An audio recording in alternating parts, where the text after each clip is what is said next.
A person can survive failure, rejection, heartbreak, and loneliness, but many people do not survive the way they speak to themselves after those things happen. They fall once and call themselves weak. They lose something and call themselves unlucky. They make one mistake and turn it into proof that they are not worthy. But Buddhism teaches something powerful. Pain is not always what destroys you. Sometimes, what destroys you is the story you keep repeating after the pain. Your mind believes the story you tell it. If you keep saying, "I am broken," your mind starts living like healing is impossible. If you keep saying, "I am not enough," your mind stops looking for your strength. If you keep saying, "Nothing will change," your mind quietly closes the door before life even opens it. So today we are not just changing thoughts, we are changing the voice that has been shaping your life in silence. 1. Speak to yourself like someone you are responsible for healing. Many people are kind to others, but very harsh with themselves. They can comfort a friend, forgive someone else's mistake, and give hope to a person who is suffering. But when they make one small mistake, they start attacking themselves inside. They say things like, "I am stupid, I always ruin everything, I will never change," or "What is wrong with me?" These words may seem small, but they hurt the heart deeply when you repeat them again and again. Buddhism teaches compassion, and compassion is not only for other people, it is also for you. You are also a human being. You also feel pain. You also get tired. You also make mistakes. You also need patience while you are learning, healing, and becoming better. So think of yourself as someone you are responsible for healing. If a child made a mistake and came to you crying, would you call them useless? If a friend failed at something, would you tell them their life is over? If someone you loved was struggling, would you insult them more? Of course not. You would speak gently. You would guide them. You would remind them that one mistake does not define their whole life. 2. Do not believe every thought that appears. One of the most important Buddhist lessons is this: you are not every thought that enters your mind. A thought can appear, but that does not mean it is true. A fear can appear, but that does not mean something bad will happen. A painful memory can come back, but that does not mean your whole life is still controlled by the past. Many people suffer because they believe every negative thought immediately. When the mind says, "You are not good enough," they accept it. When the mind says, "You will fail," they stop trying. When the mind says, "Nothing will change," they lose hope before they even take one step. But Buddhism teaches us to observe the mind. This means you do not have to fight every thought, and you do not have to follow every thought. You can simply notice it and say, "This is only a thought. This is not the whole truth." When your mind says, "I am a failure," pause and ask yourself, is this really true, or am I just feeling hurt right now? When your mind says, "I can never change," ask, is this wisdom, or is this fear speaking? Most negative thoughts are not facts. They are often old pain, fear, stress, or tiredness speaking inside you. If you believe them too quickly, they become stronger. But if you observe them calmly, they slowly lose power. So do not let every thought become your master. Let thoughts come and go like clouds in the sky. You are not the cloud. You are the sky watching it pass. 3. Your words become seeds in the mind. Buddhism teaches that the mind is like a field. Whatever you plant inside it will slowly grow. If you keep planting fear, fear becomes stronger. If you keep planting anger, anger becomes stronger. If you keep planting self-hatred, self-hatred becomes stronger. But if you plant patience, kindness, courage, and peace, those things also begin to grow inside you. This is why the words you say to yourself matter so much. Every time you say, "I am useless," you are planting a painful seed. Every time you say, "I always fail," you are teaching your mind to expect failure. Every time you say, "Nothing good will happen for me," you are closing the door of hope inside yourself. Your mind listens to repetition. It does not always know the difference between truth and the words you repeat every day. If you keep speaking negatively to yourself, your mind slowly starts to believe those words. Then those words become feelings, and those feelings begin to affect your actions. But you can change what you plant. Instead of saying, "I am not good enough," say, "I am learning and improving." Instead of saying, I always fail, say, every mistake is teaching me something. Instead of saying, I cannot handle this, say, I can breathe, stay calm, and take one step. At first, these better words may feel strange, but with time they become familiar. Just like negative words created pain, kind words can create healing. So be careful with the seeds you plant in your own mind, because one day you will live inside what you have grown. 4. Repetition turns thoughts into beliefs. Your mind does not always believe something because it is true. Many times, your mind believes something because it has heard it again and again. This is why repeated thoughts are so powerful. A thought may enter your mind once and disappear, but when the same thought comes every day, it slowly becomes part of the way you see yourself. If you keep telling yourself, I am not good enough, your mind begins to accept it. If you keep saying, I always fail, your mind starts expecting failure before you even try. If you keep repeating, nothing will change, your mind stops looking for hope. Slowly, these words become more than thoughts. They become beliefs. Buddhism teaches that the mind is shaped by habit. What you repeat often becomes familiar, and what becomes familiar begins to feel true, even when it is not true. This is why some people feel trapped in negative thinking. They have repeated the same painful words for so long that their mind now treats those words like reality. But the beautiful truth is this: if your mind can learn negative beliefs, it can also learn peaceful beliefs. If your mind can become used to self-criticism, it can also become used to self-kindness. If your mind has been trained to expect failure, it can also be trained to believe in patience, growth, and new beginnings. At first, kind words may feel strange. When you say, I am learning, your mind may still say, no, you are failing. When you say, I can begin again, your mind may still bring back memories of the past. This does not mean the new words are false. It only means the old pattern is strong, so do not give up too quickly. Healing the mind takes repetition. Just like negative words became strong because you repeated them, positive and peaceful words also need to be repeated. You must speak to yourself with patience again and again until your mind slowly begins to trust the new voice. Instead of repeating, I am weak, say, I am becoming stronger. Instead of saying, I always ruin everything, say, I can learn from this and do better. Instead of saying, I am behind in life, say, I am walking my own path at my own pace. These words may not change everything in one day, but they change the direction of your mind. And when the direction of your mind changes, the direction of your life also begins to change. So be careful with what you repeat inside yourself. Your repeated thoughts become your beliefs. Your beliefs become your actions, and your actions slowly become your life.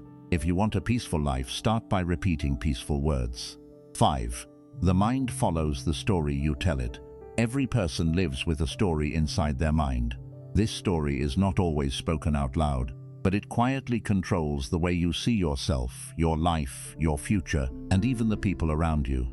Some people tell themselves, I am always unlucky. Some people tell themselves, nothing good ever happens to me. Some people tell themselves, I am not lovable. Some people tell themselves, I am too damaged to be happy. And because they repeat this story again and again, their mind begins to believe it. The danger is that your mind starts looking for proof of the story you keep telling it. If you keep telling yourself that life is against you, your mind will notice every problem and ignore every blessing. If you keep telling yourself that nobody cares about you, your mind will focus on every person who left and forget the people who stayed.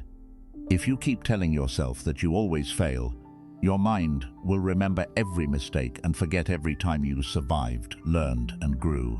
This is how negative self-talk becomes a prison.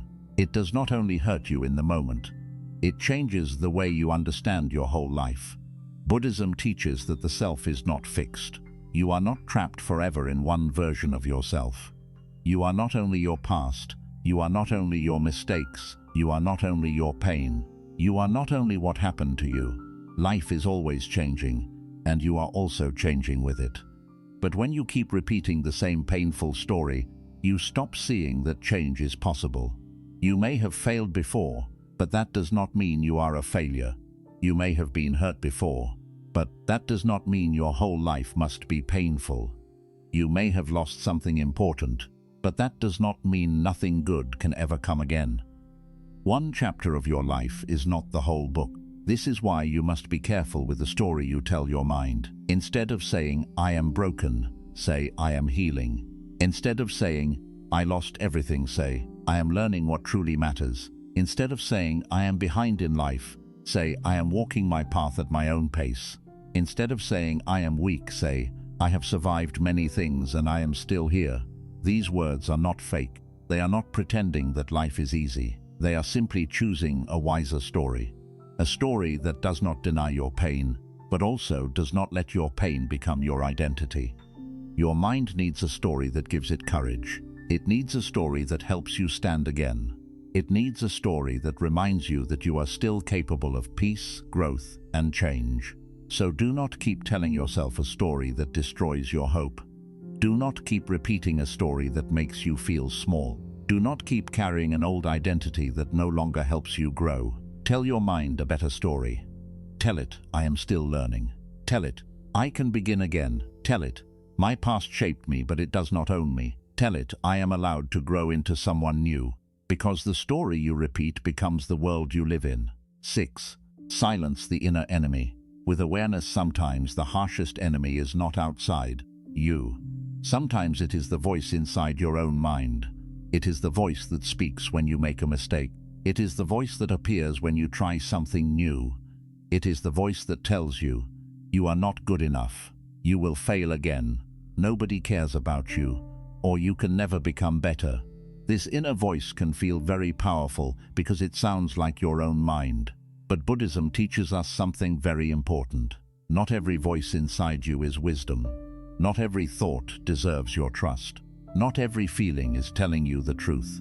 Some thoughts are only old wounds speaking. Some thoughts are only fear trying to protect you. Some thoughts are only memories repeating themselves because they have not yet healed. The inner enemy is not born in one day. It is often created slowly. Maybe someone criticized you again and again until you started criticizing yourself. Maybe someone made you feel small until you started shrinking yourself before anyone else could reject you. Maybe you failed at something painful, and after that failure, your mind started saying, "Do not try and you will only get hurt." Maybe you were compared to others so many times that now you compare yourself without even noticing it. Over time, the voices from outside can become voices inside. A person may insult you once, but your mind can repeat that insult for years. A failure may happen once, but your mind can replay it again and again until it feels like your identity. A painful moment may last only a short time, but if you keep carrying it in your thoughts, it can control your whole life. This is why awareness is so important. Awareness means you begin to notice what is happening inside your mind, instead of automatically believing it. Awareness means you pause and look at your thoughts clearly. You do not fight them with anger. You do not run away from them with fear. You simply observe them and ask, "What is this thought? Where is it coming from? Is it helping me or is it hurting me?" In Buddhism, awareness is like light. When a room is dark, you may be afraid because you cannot see what is there. But when you turn on the light, you begin to see clearly. In the same way, when your mind is filled with unconscious negative thoughts, you may feel trapped. But when awareness enters, you begin to see the pattern. You begin to realize, "This is not my true self. This is only an old habit." You begin to realize this is not wisdom, this is fear. You begin to realize this is not the truth. This is pain speaking. This is the beginning of freedom.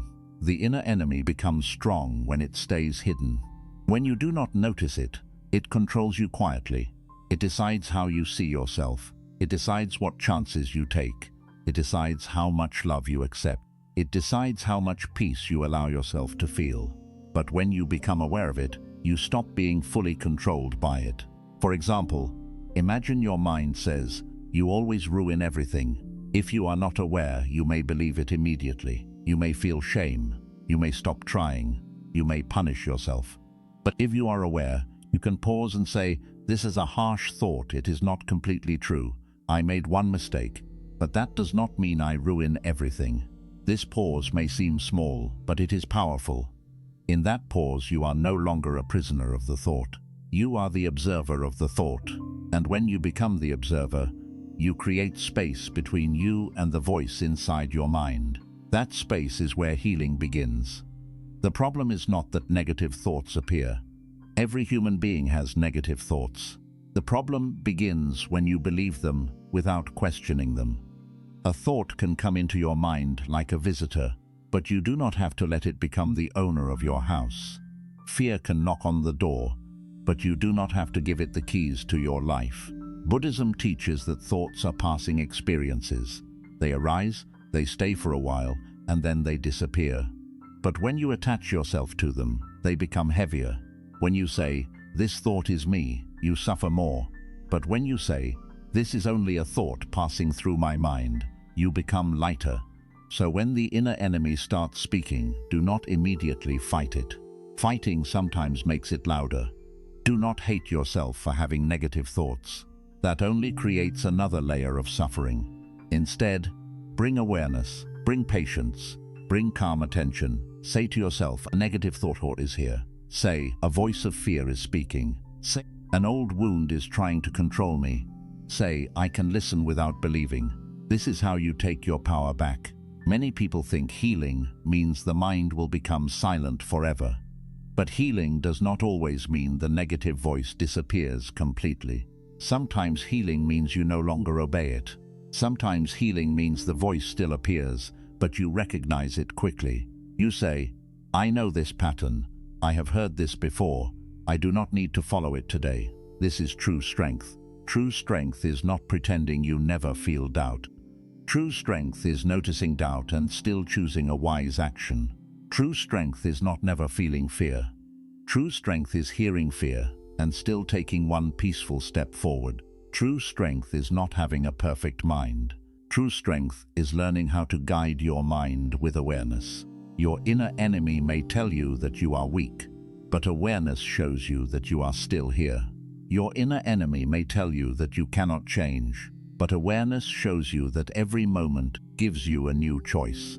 Your inner enemy may tell you that your past defines you, but awareness shows you that the past is only a memory appearing in the present moment. You do not have to keep living as the person your pain convinced you to become. You can begin again. One simple way to practice awareness is to slow down when you feel attacked by your own thoughts. Instead of reacting immediately, take a breath.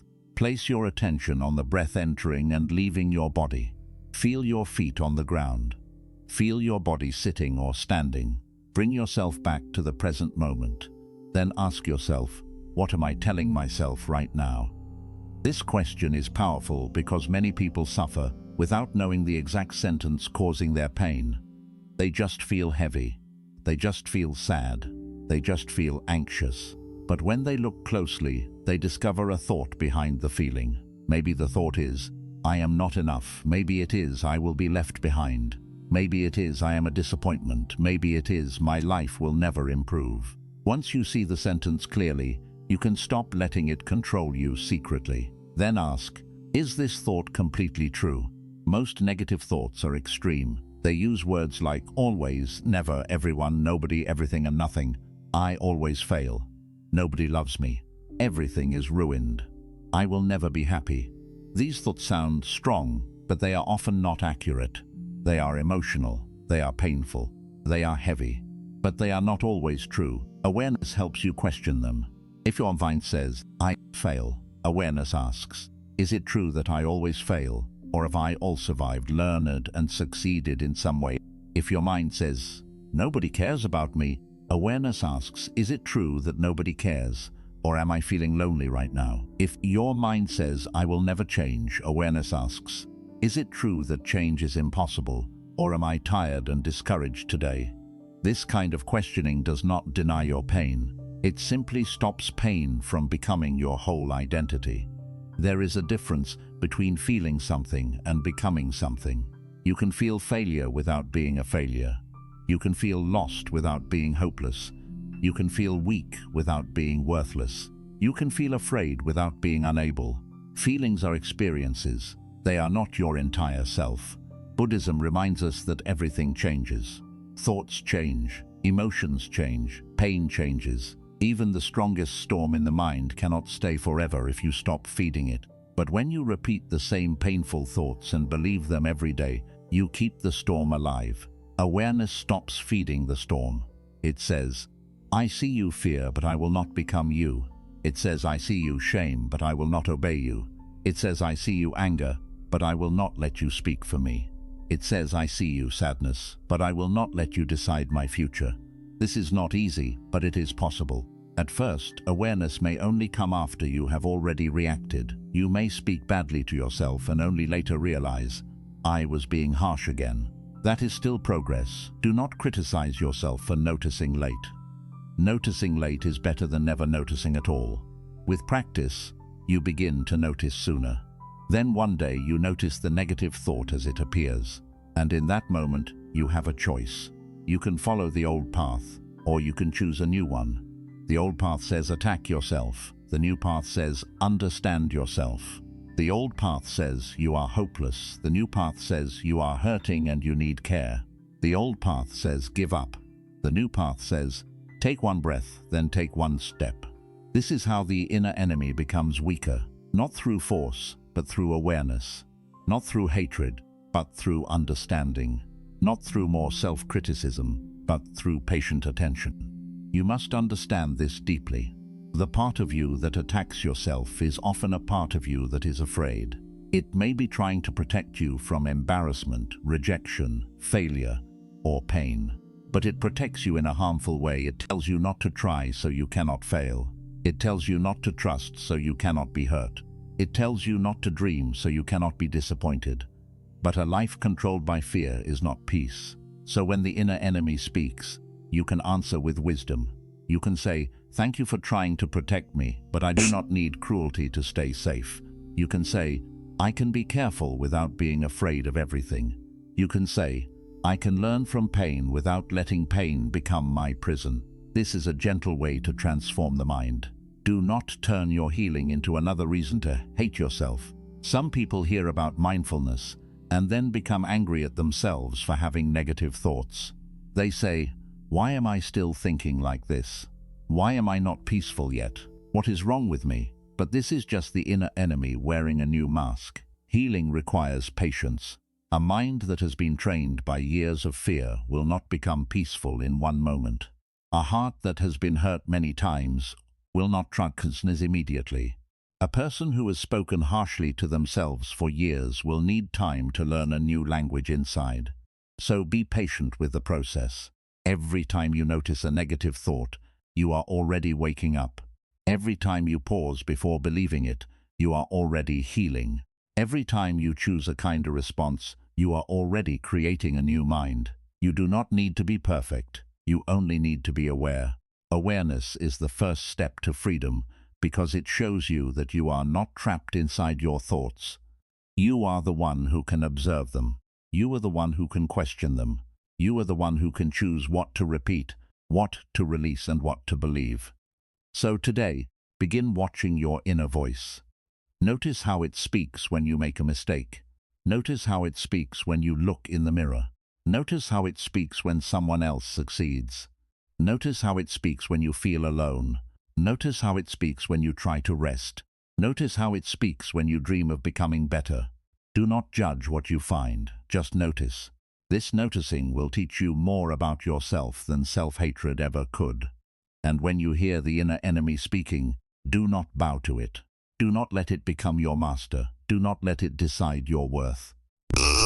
See it clearly. Name it gently. Then choose a wiser voice. Say this is fear, not truth. Say this is pain, not identity. Say this is a memory, not my future. Say this is a thought, not a command. Say, I can choose peace. Little by little, the voice that once controlled you will lose its power. It may still appear, but it will no longer own you. It may still speak, but you will no longer believe everything it says. It may still try to pull you back into old pain, but you will know how to return to the present moment. This is how you silence the inner enemy, not by destroying your mind, but by understanding it. Not by hating your thoughts, but by observing them. Not by forcing peace, but by returning to awareness again and again. Because the moment you become aware of the voice that hurts you, you begin to separate from it. And the moment you separate from it, you begin to remember who you truly are beneath the fear, beneath the shame, beneath the old pain, and beneath the harsh words. You are not the enemy inside your mind. You are the awareness that can heal it. 7. Speak peace until peace becomes familiar. A peaceful mind is not created in one moment. It is not created by one good thought, one quiet morning, or one beautiful sentence. A peaceful mind is created through practice. It is created by returning to peace again and again, even after fear comes back, even after sadness returns, even after old thoughts try to pull you into the same painful place. Many people want peace, but they keep speaking to themselves in a way that creates war inside. They wake up and immediately think, I am behind. They make one mistake and think, I am useless.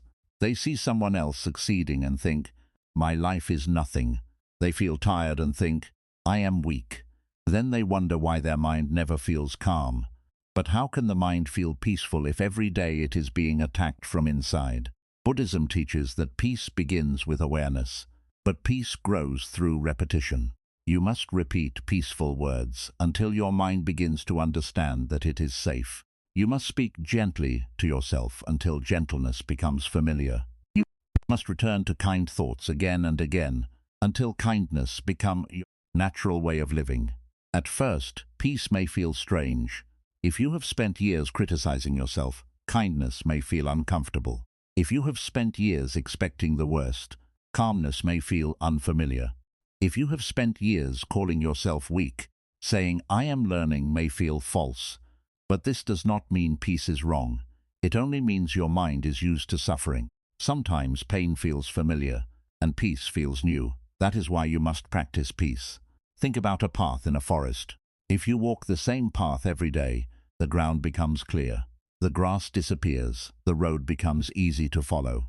But if you want to create a new path, you must walk it again and again. At first it feels difficult. The grass is still there. The way is not clear. But every time you walk it, the path becomes easier. Your mind is the same. If you have walked the path of self-criticism for many years, your mind goes there automatically. It knows that road. It knows how to blame you, shame you, and scare you. But when you begin speaking peace, you are creating a new path. At first it may feel slow, but every peaceful word is another step on that new path. This is why you must not give up after one day. When your mind says, you are not good enough, answer with peace. I am still learning, and I do not need to hate myself to improve. When your mind says, you always fail, answer with peace. I have failed before, but I have also survived, learned, and grown. When your mind says, nothing will change, answer with peace. This moment is difficult, but change is still possible. When your mind says, you are alone, answer with peace. I can be present with myself. I can care for myself. I can breathe through this moment. This is not fake positivity. This is not pretending that life has no problems. This is training the mind to stop turning every problem into a prison. There is a big difference between denying pain and speaking peace. Denying pain says, nothing is wrong. Speaking peace says, something hurts, but I can be gentle with myself while I heal. Denying pain says, I must be happy all the time. Speaking peace says, I am allowed to feel sadness, but I do not have to destroy myself because of it. Buddhism does not teach us to run away from suffering. It teaches us to understand suffering. It teaches us to look at pain with awareness, patience, and compassion. When you speak peace to yourself, you are not escaping reality. You are meeting reality with a calmer mind. Life will still bring difficult days. You will still face disappointment. You will still make mistakes. You will still have moments when you feel lost, tired, or afraid. But when your inner voice becomes peaceful, these moments will not destroy you the same way. You will know how to sit with them. You will know how to breathe through them. You will know how to remind yourself, this is only a moment. This is not my whole life. Peace does not mean nothing difficult happens. Peace means you stop turning against yourself when difficulty happens. This is very important to understand. Many people suffer twice. First, they suffer because something painful happens. Then they suffer again because they attack themselves for feeling pain. They say, "Why am I so weak? Why am I still sad? Why can't I move on? Why am I like this?" But this only adds more pain to the pain that is already there. When you speak peace, you stop creating the second suffering. You say, "I am hurting and I need kindness." You say, "I am struggling and I can take one step." You say, "I am not perfect, but I am still worthy of compassion." You say, "I do not need to punish myself for being human." This is how peace becomes familiar. It becomes familiar when you choose it in small moments. Not only when life is easy, but especially when life is hard. Speak peace when you wake up and feel heavy. Speak peace when you compare yourself to someone else. Speak peace when you make a mistake. Speak peace when you feel behind in life. Speak peace when your past comes back in your mind. Speak peace when you feel rejected. Speak peace when you do not know what will happen next. Speak peace when your mind wants to return to old patterns. Every time you do this, you are teaching your mind a new language. You are teaching it that mistakes do not need cruelty. You are teaching it that pain does not need self-hatred. You are teaching it that growth does not need shame. You are teaching it that you can become better without breaking yourself.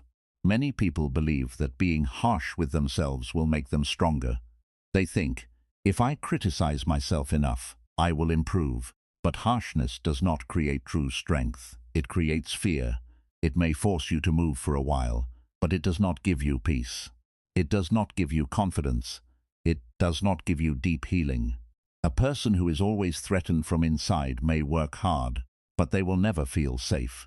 They may achieve things, but they will still feel empty. They may look strong outside, but inside they will feel tired, because they are living with an inner voice that never allows them to rest. Peaceful self-talk does not make you lazy. It makes you steady. It helps you correct yourself without destroying yourself. It helps you take responsibility without shame. It helps you grow from mistakes without turning mistakes into identity. You can say, "I need to do better," without saying, "I am worthless." You can say, "I made a wrong choice," without saying, "I am a bad person." You can say, "I need to improve," without saying, "I hate myself." This is wise discipline. This is the middle path. Not too soft that you ignore your growth, and not too cruel that you damage your heart. A peaceful mind can still be disciplined. A kind inner voice can still be strong. Compassion does not mean weakness. Compassion means you guide yourself with wisdom instead of fear. In Buddhism, loving kindness is a powerful practice. It begins by sending kind thoughts to yourself and then to others. This matters because many people try to love the world while secretly hating themselves. They try to be patient with others while being impatient with their own pain. They try to forgive others while punishing themselves for old mistakes.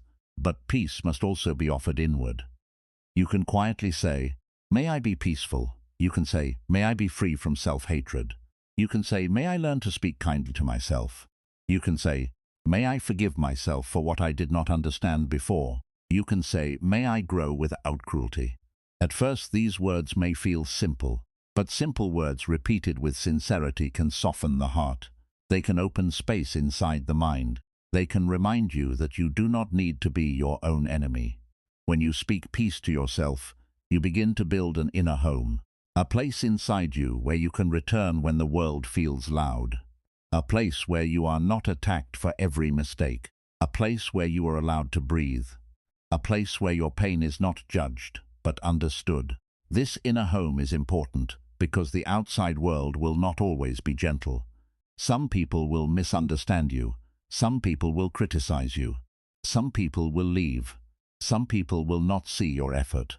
Some people will not know how hard you are trying. If your peace depends only on the outside world, you will always feel unstable. But when you build peace inside, you carry a safe place with you.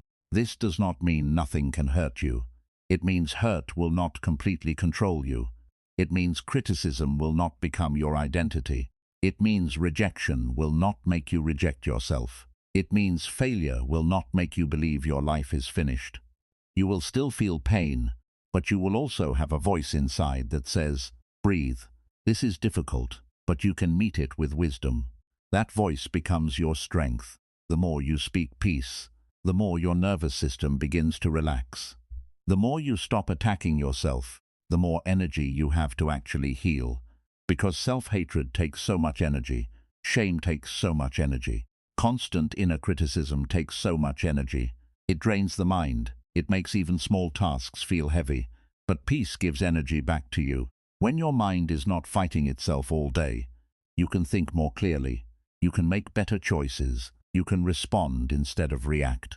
You can rest without guilt. You can work without panic.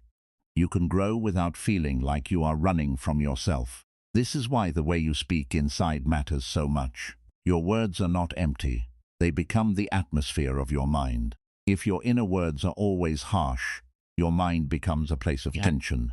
If your inner words are peaceful, your mind slowly becomes a place of safety.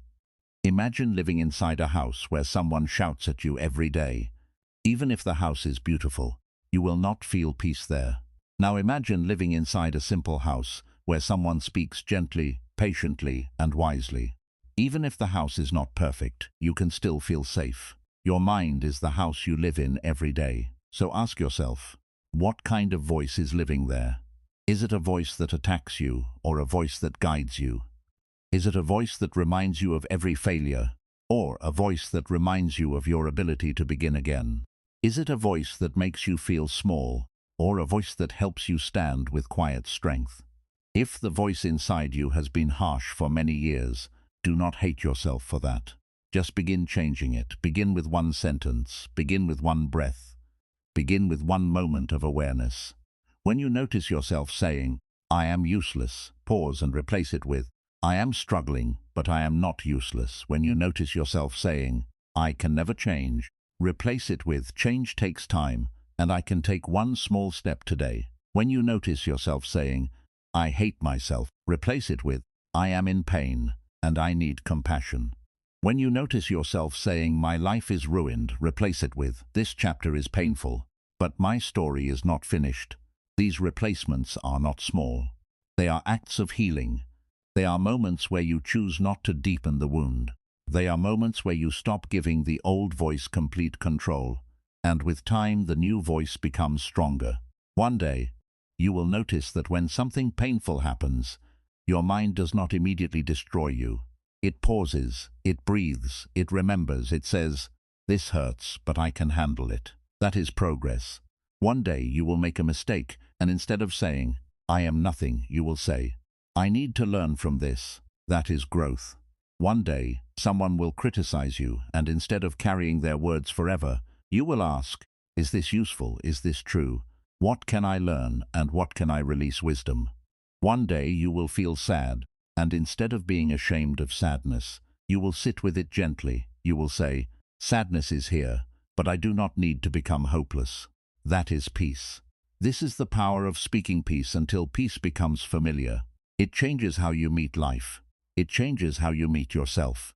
It changes how you meet pain. It changes how you meet the future.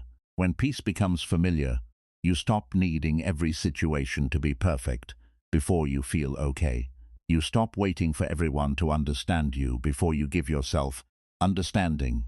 You stop waiting for life to become easy before you treat yourself kindly. You stop waiting for the future to be certain before you breathe in the present. You begin to understand that peace is not something you find only after everything is solved. Peace is something you practice while life is still unfolding. This is a deep Buddhist truth. Everything is changing. Nothing stays the same forever. Your pain is changing. Your thought changing. Your emotions are changing. Your life is changing. Even the version of you who feels lost today is not permanent. So do not speak to yourself as if your pain is permanent. Do not say, "I will always be this way." Do not say, "Nothing good will ever happen." Do not say, "I am stuck forever." These words trap your mind inside a moment that is already changing. Instead, speak with the wisdom of impermanence. Say, "This feeling will pass." Say, "This moment is not forever." Say, "I can change because everything changes." Say, "I am not finished." Say, "I can begin again." When you speak this way, you are reminding your mind of truth. You are reminding yourself that suffering is not your final identity. You are reminding your heart that even after long darkness, light can return. But remember, peace is not forced. You do not have to shout positive words at yourself. You do not have to pretend to be happy when you are hurting. Peaceful speech is gentle. It sounds like a calm hand on your shoulder. It sounds like a wise friend sitting beside you. It sounds like someone saying, "I know this is hard." But you are not alone inside yourself anymore. That is what you are becoming for yourself. A calm presence, a wise friend, a safe place, a person who no longer uses their own mind as a weapon. This does not mean you will never have negative thoughts again. Negative thoughts may still come. Old patterns may still return. Some days will still feel heavy. But the difference is that now you know what to do. You know how to pause. You know how to breathe. You know how to notice the thought without becoming it. You know how to speak peace back into the place where fear is trying to grow. That is the practice. Again and again, breath by breath, sentence by sentence, moment by moment, you return to peace. When you are tired, return to peace. When you are afraid, return to peace. When you are ashamed, return to peace. When you feel behind, return to peace. When your mind becomes loud, return to peace. When old pain comes back, return to peace. This returning is what changes you. Not perfection, not never struggling, not always feeling calm, but returning. Returning to awareness, returning to kindness, returning to the present moment, returning to the truth that you do not have to be cruel to yourself anymore. Your mind believes what you tell it. So tell it words that help it heal. Tell it words that help it soften. Tell it words that help it become brave without becoming hard. Tell it words that help it become disciplined without becoming cruel. Tell it words that help it become peaceful without denying pain. Tell your mind, "I am allowed to grow slowly." Tell your mind, "I can learn from this." Tell your mind, "I do not need to hate myself to change." Tell your mind, "I am more than this mistake." Tell your mind, "I am more than this fear." Tell your mind, "I am more than this painful chapter." Tell your mind, "Peace is possible for me." And keep telling it, not once, not only when you feel good, but every day, until peace becomes familiar, until kindness becomes natural, until your inner voice becomes a place of refuge instead of a place of punishment. Because the way you speak to yourself becomes the way you live with yourself. And the way you live with yourself affects everything.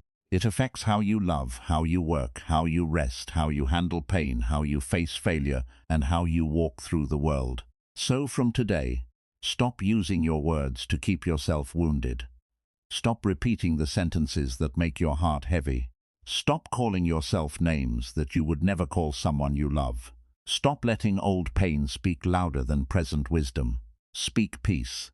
Speak patience. Speak courage. Speak compassion. Speak like someone who wants to heal, not someone who wants to punish. And slowly, your mind will learn a new way. Slowly, your heart will stop expecting attack from inside. Slowly, your life will begin to feel lighter, not because everything outside becomes perfect, but because something inside becomes kinder. And when your inner world becomes kinder, even difficult days become easier to survive. This is the final lesson. Your mind is always listening. It listens when you criticize yourself, but it also listens when you comfort yourself. It listens when you repeat fear, but it also listens when you repeat wisdom. It listens when you call yourself broken, but it also listens when you say, "I am healing." So give your mind words worth believing. Give your heart words that bring it home. Give your life an inner voice that helps you rise. Speak peace until peace becomes familiar. And one day, the same mind that once felt like your enemy will become a place where healing begins. 8. Become the voice that saves you, not the voice that breaks you. There comes a time in life when you must understand one very important truth. The voice inside your mind can either become your rescue or your prison. It can either help you stand when life becomes heavy, or it can push you even deeper into pain. It can either remind you of your strength, or it can keep reminding you of every mistake, every failure, every regret, and every painful memory until you forget who you truly are. Many people are waiting for someone outside them to save them. They wait for someone to say the right words, give them confidence, make them feel worthy, or tell them that they are enough. And yes, kind words from others can help. Support from others can bring comfort. Love from others can bring healing. But Buddhism teaches that true peace cannot depend only on what comes from outside. If your mind is still attacking you from inside, even the kindest words from others may not stay for long. Someone may tell you you are strong, but if your own mind keeps saying, "No, I am weak," you will struggle to believe them. Someone may tell you you are worthy, but if your inner voice keeps saying, "No, I am nothing," their words will not fully reach your heart. Someone may encourage you to begin again, but if your own mind keeps whispering, you will fail again. You may stop yourself before life even gives you another chance. This is why your inner voice matters so deeply. You must become the voice that saves you.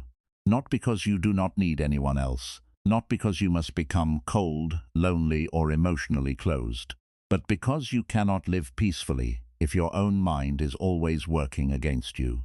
You cannot build a better life while the voice inside you keeps destroying your courage. You cannot heal if every time you fall, your own thoughts punish you more than life itself. Buddhism teaches that suffering grows when we attach ourselves to painful thoughts. A thought appears and we believe it. A fear appears and we follow it. A memory appears and we live inside it again. A mistake happens and we turn it into an identity. But the path of awakening begins when you realize that you do not have to obey every inner voice. You can choose which voice to strengthen. Inside you, there may be many voices. There is a voice of fear. There is a voice of shame. There is a voice of anger. There is a voice of sadness. There is a voice that remembers every time you were hurt. There is a voice that wants to protect you by making you avoid everything difficult. But there is also a wiser voice inside you, a calmer voice, a voice of compassion, a voice that says, "Breathe," a voice that says, "This is painful, but you can move through it," a voice that says, "You are not finished," a voice that says, "You can begin again." The question is not which voice appears. The question is which voice you feed. If you feed the voice of fear, fear becomes louder. If you feed the voice of shame, shame becomes stronger. If you feed the voice of self-hatred, self-hatred becomes familiar. But if you feed the voice of peace, peace begins to grow. If you feed the voice of wisdom, wisdom becomes clearer. If you feed the voice of compassion, compassion becomes easier to return to. This is why you must be careful with the words you repeat when you are hurt. When life becomes difficult, the mind becomes very sensitive. In those moments, your words go deeper. When you are tired, rejected, disappointed, or afraid, your mind listens more strongly to what you tell it. If you say, "I cannot handle this," your heart becomes heavier. If you say, "My life is over," your hope becomes smaller. If you say, "I am nothing," your spirit begins to shrink. But if you say, "This is hard, but I can take one breath," something changes. If you say, "I am hurting, but I will not abandon myself," something softens. If you say, "I made a mistake, but I can learn," something opens. If you say, "I am allowed to begin again," something inside you remembers that the future is not closed. This does not mean your pain disappears instantly. It means you stop adding more pain with your own words. There is a deep difference between pain and self-abandonment. Pain says, "This hurts." Self-abandonment says, "Because this hurts, I am worthless." Pain says, "I made a mistake." Self-abandonment says, "I am a mistake." Pain says, "This season is difficult." Self-abandonment says, "My whole life is ruined." Buddhism teaches us to see things clearly, to see pain as pain, not as identity, to see mistakes as mistakes, not as proof that we are hopeless, to see emotions as passing waves, not as permanent truth. When you become the voice that saves you, you learn to speak clearly. You do not exaggerate your suffering until it becomes a prison. You do not turn one difficult moment into a sentence against your whole life. You say, "This is a painful moment." You do not say, "My whole life is pain." You say, "I failed at this." You do not say, "I am a failure." You say, "I feel lost today." You do not say, "I will be lost forever." This kind of inner speech is powerful because it gives your mind room to breathe. It allows pain to exist without allowing pain to control the entire story. It allows you to be honest without being cruel. It allows you to be responsible without being abusive toward yourself. Many people think that if they speak kindly to themselves, they will become weak. They believe they need harsh words to stay disciplined. But harsh words do not create deep strength. Harsh words create fear. They may push you for a short time, but they also damage your peace. They make you feel like you must run from yourself. They make your mind a place where you never feel safe. True strength is different. True strength sounds calm. True strength says, I will face this. True strength says, I will learn. True strength says, I will not give up on myself. True strength does not need to insult you. It does not need to shame you. It does not need to make you hate yourself before you take action. A wise inner voice can correct you without crushing you. It can say, you need to do better without saying, you are useless. It can say, this habit is hurting you, without saying, you are hopeless. It can say, you must change your direction without saying, you are a bad person. This is the voice you must build. Because life will not always be easy. There will be days when nobody understands you. There will be moments when you feel alone with your thoughts. There will be nights when old pain returns. There will be times when you make mistakes, lose confidence, or feel like you are falling behind. In those moments, the voice inside you will matter more than almost anything else. If that voice attacks you, the pain will feel heavier. But if that voice guides you, even the hardest moment becomes more bearable. Imagine walking through a dark forest. If the person walking beside you keeps saying, you are stupid, you are lost, you will never find your way, your fear will grow. But if that person says, stay calm, keep walking, one step at a time, we will find the way, you may still be afraid, but you will not feel completely hopeless. Your inner voice is the person walking beside you every day. So ask yourself, what kind of companion are you inside your own mind? Are you walking beside yourself with cruelty or with patience? Are you reminding yourself of every reason to give up or every reason to continue? Are you making your pain heavier or helping your heart carry it? This question can change your life, because many people do not realize that they are living with an inner voice they would never tolerate from another person.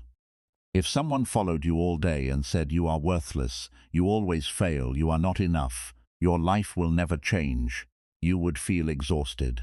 You would know that this person is harming you. But when the same words come from inside your own mind, you may accept them as truth. Do not accept cruelty just because it is coming from your own thoughts. A cruel thought is still cruel. A harmful inner voice is still harmful. A repeated insult is still an insult, even when you say it to yourself. Buddhism invites you to wake up and see this clearly. You do not need to believe every harsh sentence your mind produces. You do not need to build your identity around old pain. You do not need to keep repeating the same words that once made you feel small. You can train a new voice. At first, the new voice may feel quiet. The voice of fear may be louder because it has been practiced for years. The voice of self-criticism may speak faster because it has become a habit. But do not mistake loudness for truth. A thought can be loud and still be false. A fear can feel strong and still be unwise. An old belief can feel familiar and still be harmful. The peaceful voice may begin as a whisper, may simply say, pause. It may say, breathe. It may say, do not speak to yourself like that. It may say, this is not the whole truth. It may say, try again tomorrow. Do not ignore that whisper. Feed it. Repeat it. Return to it. Let it grow. Every time you choose that wiser voice, you weaken the old pattern. Every time you refuse to insult yourself, you create space for healing. Every time you answer fear with patience, your mind learns a new way. Every time you speak to yourself with compassion, you are teaching your heart that it no longer needs to expect attack from inside. This is how you become your own refuge. In Buddhism, refuge is very important. People seek refuge in wisdom, in truth, in the path of awakening. But in daily life, you must also become a refuge for your own mind. This means when the world becomes loud, you know how to return to calm. When thoughts become heavy, you know how to return to awareness. When life hurts, you do not abandon yourself. Being your own refuge does not mean you never need support. It means you do not leave yourself helpless while waiting for support. It means even when nobody is there, You can place a gentle hand on your own heart and say, I am here with you. I will not attack you. I will help you through this moment. These words may seem simple, but they are deeply healing. Many people have spent years waiting for someone to say, I am proud of you. But sometimes you must say it to yourself first. You must say, I am proud of myself for surviving. You must say, I am proud of myself for trying. You must say, I am proud of myself for not giving up, even when my mind was heavy. Many people have spent years waiting for someone to say, you are enough. But sometimes you must begin telling your own mind, I do not need to be perfect to be worthy of kindness. You must remind yourself, my worth is not destroyed by one mistake, one rejection, one failure, or one painful chapter. Many people have spent years waiting for someone to rescue them from their own thoughts. But the deepest rescue begins when you stop joining the thoughts that hurt you. You rescue yourself every time you refuse to believe the sentence, I am nothing. You rescue yourself every time you replace I cannot with I can take one small step. You rescue yourself every time you stop calling yourself broken and start saying, I am healing. You rescue yourself every time you choose awareness over automatic self-hatred. This is not a dramatic rescue. It is quiet. It happens inside. It happens in small moments. It happens when nobody is watching. It happens when you are alone and you choose not to destroy yourself with your own words. That is real strength. Because the hardest battles are often not the battles others can see. Sometimes the hardest battle is the one inside your own mind, where you are trying to stop repeating the words that wounded you. You are trying to stop becoming the voice of those who criticized you. You are trying to stop punishing yourself for being human. And slowly, with practice, you can win that battle. Not by force, not by anger, not by hating your mind, but by returning to awareness, compassion, and wise speech again and again. When you become the voice that saves you, you begin to change your relationship with mistakes. A mistake no longer becomes proof that you are hopeless. It becomes information. It becomes a lesson. It becomes a moment where you can ask, what can I learn? What can I do differently? How can I grow from this? This is a beautiful way to live. When you become the voice that saves you, rejection no longer becomes proof that you are unworthy. It becomes a painful experience, but not your identity. You can say, this rejection hurts, but it does not define my value. I can grieve it without losing myself. When you become the voice that saves you, comparison no longer controls your heart. When you see someone else succeeding, your mind does not need to say, I am behind. It can say, their path is theirs and my path is mine. I can learn from others without using their success to hate myself. When you become the voice that saves you, sadness no longer becomes shame. You do not say, why am I sad? What is wrong with me? You say, sadness is here. I will sit with it gently. I will not turn sadness into self-hatred. When you become the voice that saves you, fear no longer becomes your master. You can say, fear is present, but I do not need to obey it blindly. I can listen, breathe, and still choose wisely. This is how the inner world becomes softer. And when your inner world becomes softer, your outer life begins to change too. You stop reacting so quickly. You stop needing everyone to approve of you. You stop carrying every criticism like a life sentence. You stop turning every delay into proof that you are failing. You stop letting one bad day convince you that your whole life is bad. You become more steady. You become more patient. You become more honest with yourself. You become more peaceful, not because life becomes perfect, but because you stop making life harder with your own inner cruelty. This is one of the greatest gifts you can give yourself, to become a safe place inside your own mind. Because wherever you go, your mind goes with you. You can travel to a beautiful place, but if your mind is full of self-hatred, peace will still feel far away. You can achieve success, but if your mind keeps saying, it is not enough, you will not enjoy it.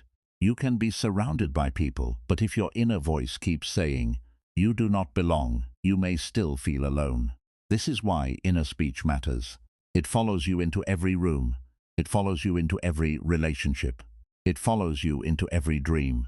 It follows you into every failure and every success. So make that voice wise, make it kind, make it honest, make it strong, make it patient.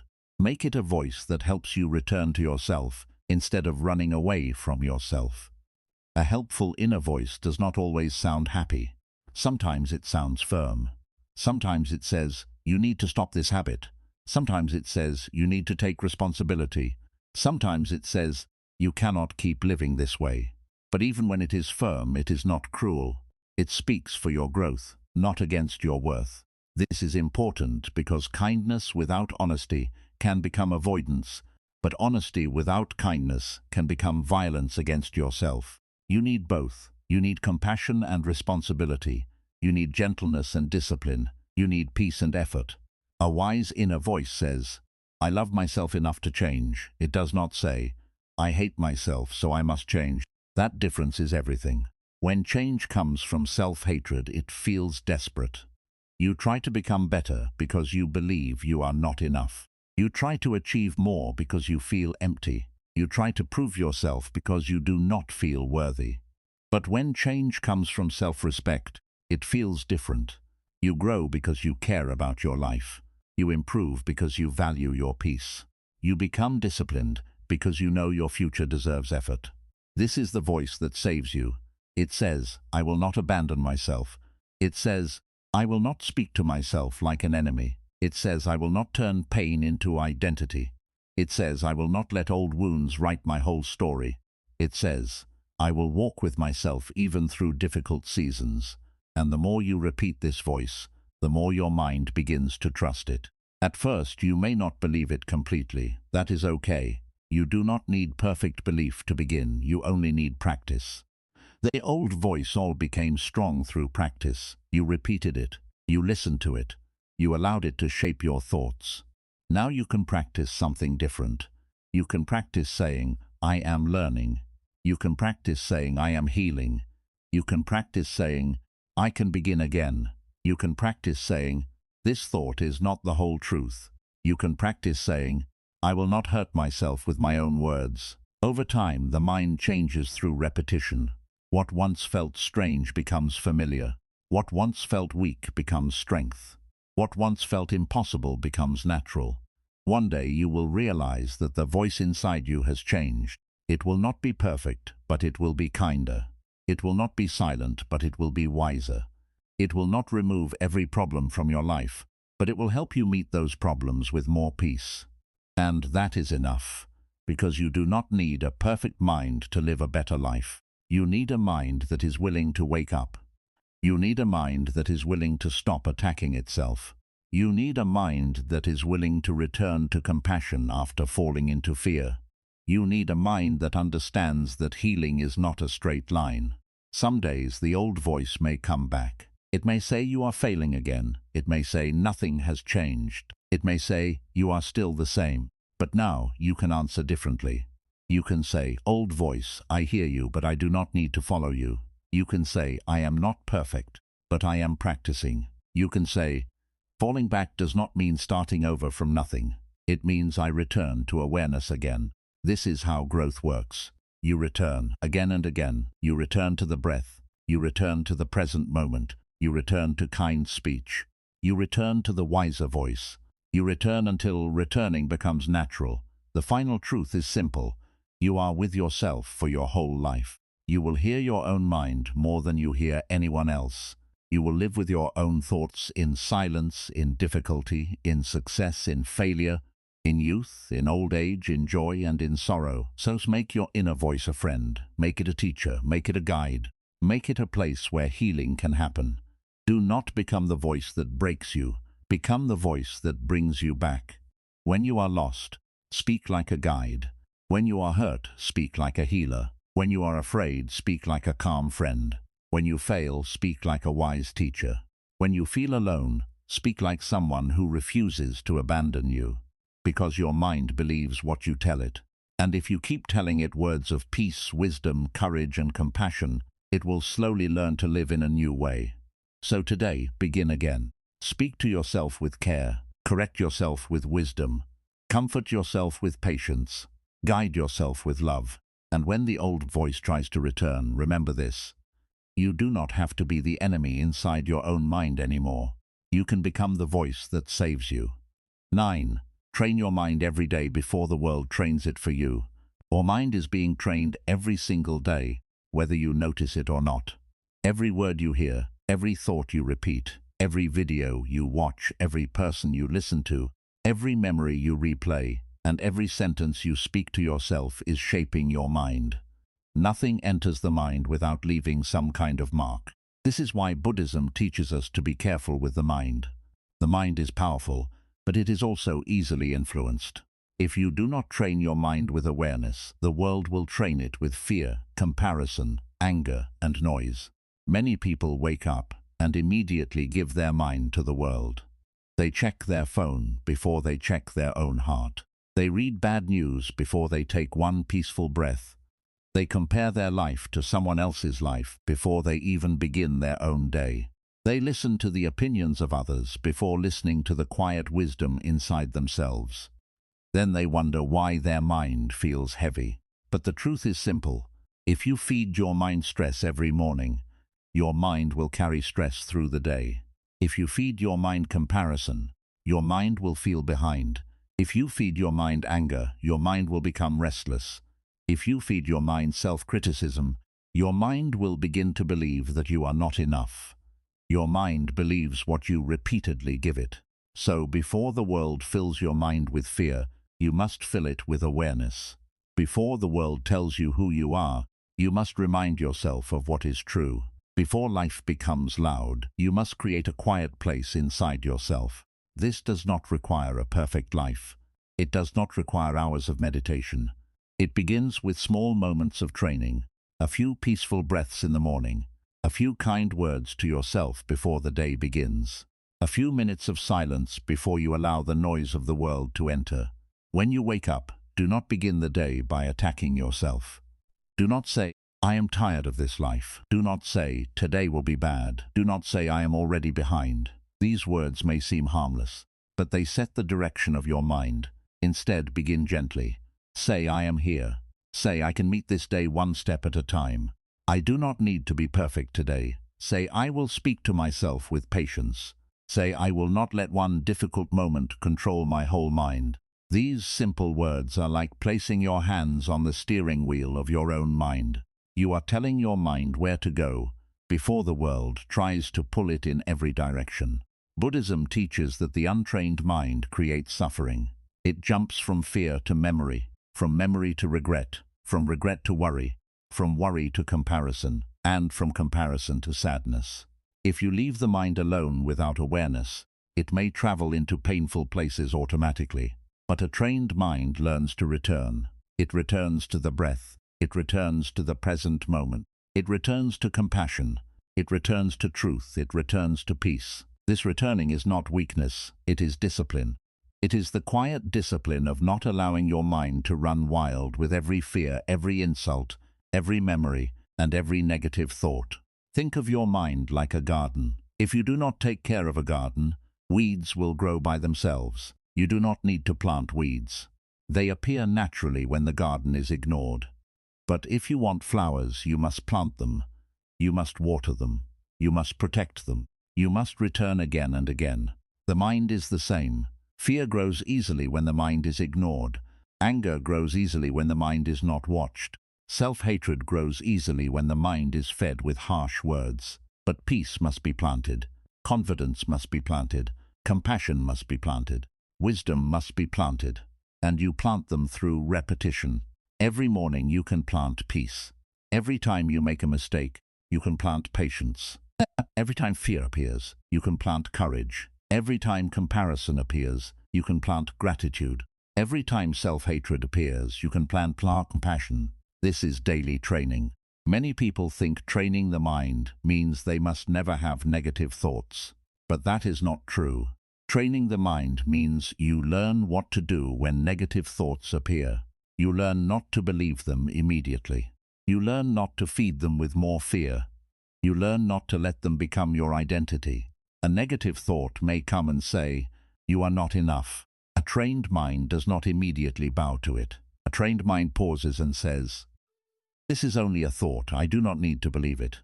A painful memory may return and say, "You will always be hurt." A trained mind breathes and says, "This is a memory, not my future." A mistake may happen, and the mind may say, "You ruined everything." A trained mind answers, "I made a mistake, but I can still learn and move forward." This is how you stop being controlled by every inner storm. The world will constantly try to train your mind in the opposite direction. It will teach you to compare. It will teach you to rush. It will teach you to chase approval. It will teach you to feel like you are never doing enough. It will show you other people's success and make you question your own path. It will show you perfect images and make you feel imperfect. It will show you noise and make silence feel strange. That is why you must protect your mind. Protecting your mind does not mean hiding from life. It means being careful about what you allow to shape you. It means noticing what makes your mind restless and what makes your mind peaceful. It means understanding that not everything deserves your attention. Not every opinion deserves space in your heart. Not every voice deserves permission to enter your inner world. Your attention is precious. Where your attention goes, your energy follows. If your attention is always on what is missing, your mind will feel poor even when you have blessings. If your attention is always on who is ahead of you, your mind will feel behind even when you are growing. If your attention is always on your mistakes, your mind will forget your progress. So train your attention. In the morning, place your attention on the breath. During the day, place your attention on what you can control. When you feel overwhelmed, place your attention on the next right step. When you feel negative, place your attention on one thing you can be grateful for. When your mind attacks you, place your attention on compassion. This is not easy at first because the mind likes old habits. If the mind has been trained for years to worry, it will return to worry quickly. If the mind has been trained for years to criticize you, it will criticize you automatically. If the mind has been trained for years to expect pain, it will search for pain everywhere. But do not be discouraged. A mind can be retrained. You are not stuck with the same inner voice forever. You are not trapped in the same mental pattern forever. You are not forced to spend your whole life believing every painful thought that appears. Every day is a chance to train the mind again. You train it when you choose silence instead of reacting. You train it when you choose patience instead of self-hatred. You train it when you choose awareness instead of automatic fear. You train it when you choose a better sentence instead of repeating the old painful sentence. You train it when you say, "I will not speak to myself like this anymore." This kind of training is quiet, but it changes everything. A person with an untrained mind may have a peaceful life outside and still suffer inside. But a person with a trained mind can face difficulty and still carry a center of calm within them. This does not mean they never feel pain. It means pain does not completely own them. It means fear does not make every decision. It means self-criticism does not become their only voice. Buddhism teaches the importance of right effort. Right effort means you gently and consistently guide the mind away from harmful states and toward wholesome states. You do not do this with hatred. You do not force the mind with violence. You train it with patience, like guiding a child who keeps wandering away. If the mind wanders into fear, bring it back. If the mind wanders into self-hate, bring it back. If the mind wanders into regret, bring it back. If the mind wanders into comparison, bring it back. If the mind wanders into hopelessness, bring it back. Again and again, bring it back. This is the practice. Some days you will do this well. Some days you will forget. Some days your mind will feel peaceful. Some days your mind will feel noisy. But do not judge the whole journey by one difficult day. Even noticing that your mind is noisy is a form of awareness. Even realizing that you are being harsh with yourself is a step toward healing. Do not say, "I failed at being peaceful." Say, "I noticed my mind was suffering, and that noticing is the beginning of peace." This is a gentler way to grow. Many people want transformation, but they do not want practice. They want confidence, but they keep repeating fear. They want peace, but they keep feeding the mind chaos. They want self-love, but they keep speaking to themselves with cruelty. They want a new life, but they keep training the mind in the old way. If you want a different inner world, you must practice a different inner language. You cannot speak defeat every day and expect your mind to feel strong. You cannot speak shame every day and expect your heart to feel free. You cannot speak hopelessness every day and expect your future to feel open. You must begin speaking the way you want your mind to grow. Speak with patience. Speak with courage. Speak with forgiveness. Speak with discipline. Speak with peace. Speak with... When you say, "I am learning," your mind begins to look for lessons instead of only failure. When you say, "I can take one step," your mind begins to look for action instead of only fear. When you say, "This feeling will pass," your mind begins to remember impermanence. When you say, "I do not need to hate myself," your heart begins to relax. This is not magic, this is training. Just as the body becomes stronger through repeated exercise, the mind becomes steadier through repeated awareness. You cannot lift a weight once and expect the body to transform forever. In the same way, you cannot speak one kind sentence and expect the mind to be healed forever. You must return to the practice. Every day, return. Return when life is easy. Return when life is hard. Return when you feel strong. Return when you feel weak. Return when you feel peaceful. Return when you feel broken. Return because every return is part of the training. The goal is not to become a person who never struggles. The goal is to become a person who knows how to meet struggle with wisdom. The goal is not to silence every thought forever. The goal is to stop letting every thought control you. The goal is not to become perfect. The goal is to become aware. Awareness is the door. Once you become aware, you can choose. You can choose not to repeat the insult. You can choose not to believe the fear. You can choose not to replay the mistake for the 100th time. You can choose not to let someone else's opinion become your identity.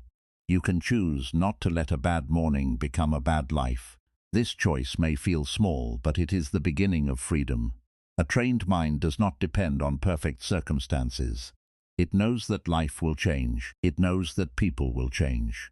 It knows that feelings will change. It knows that success and failure will come and go, so it does not hold everything too tightly. It learns to breathe. It learns to release. It learns to return to the present moment. This is why daily mind training is so important. If you only try to calm your mind when life is already falling apart, it will feel difficult.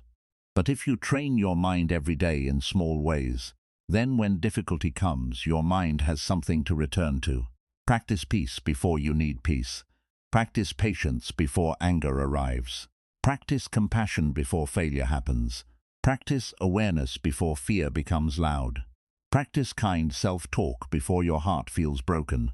This is how you prepare the mind. You can begin with a simple morning practice. Before touching your phone, sit quietly for 1 minute. Breathe in and know that you are breathing in. Breathe out and know that you are breathing out. Then speak one sentence to yourself with intention.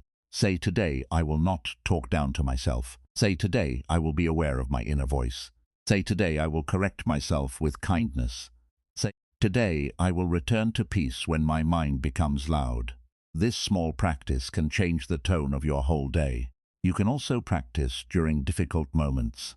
When something goes wrong, pause before reacting. Notice the first sentence your mind creates. Is it kind? Is it cruel? Is it true? Is it useful? Does it help you grow, or does it only make you suffer? If the sentence is harmful, replace it. Not with a lie, not with fake happiness, but with something wiser. Instead of "I cannot handle this," say "This is difficult, but I can take one step." Instead of "I am terrible," say "I made a mistake, but I can learn." Instead of "Everything is ruined," say "This is painful, but it is not the end of my life." Instead of "I am behind everyone," say "I am walking my path and I can keep moving." This is how you train your mind in real life, not only in meditation, not only when you are calm, but in the middle of ordinary moments, when your old thoughts try to return. You train the mind while washing your face in the morning. You train the mind while walking alone. You train the mind while working. You train the mind while listening to criticism. You train the mind while feeling disappointed. You train the mind while trying again after failure. Every moment becomes part of the path. Buddhism does not separate spiritual practice from daily life. The way you speak to yourself is practice.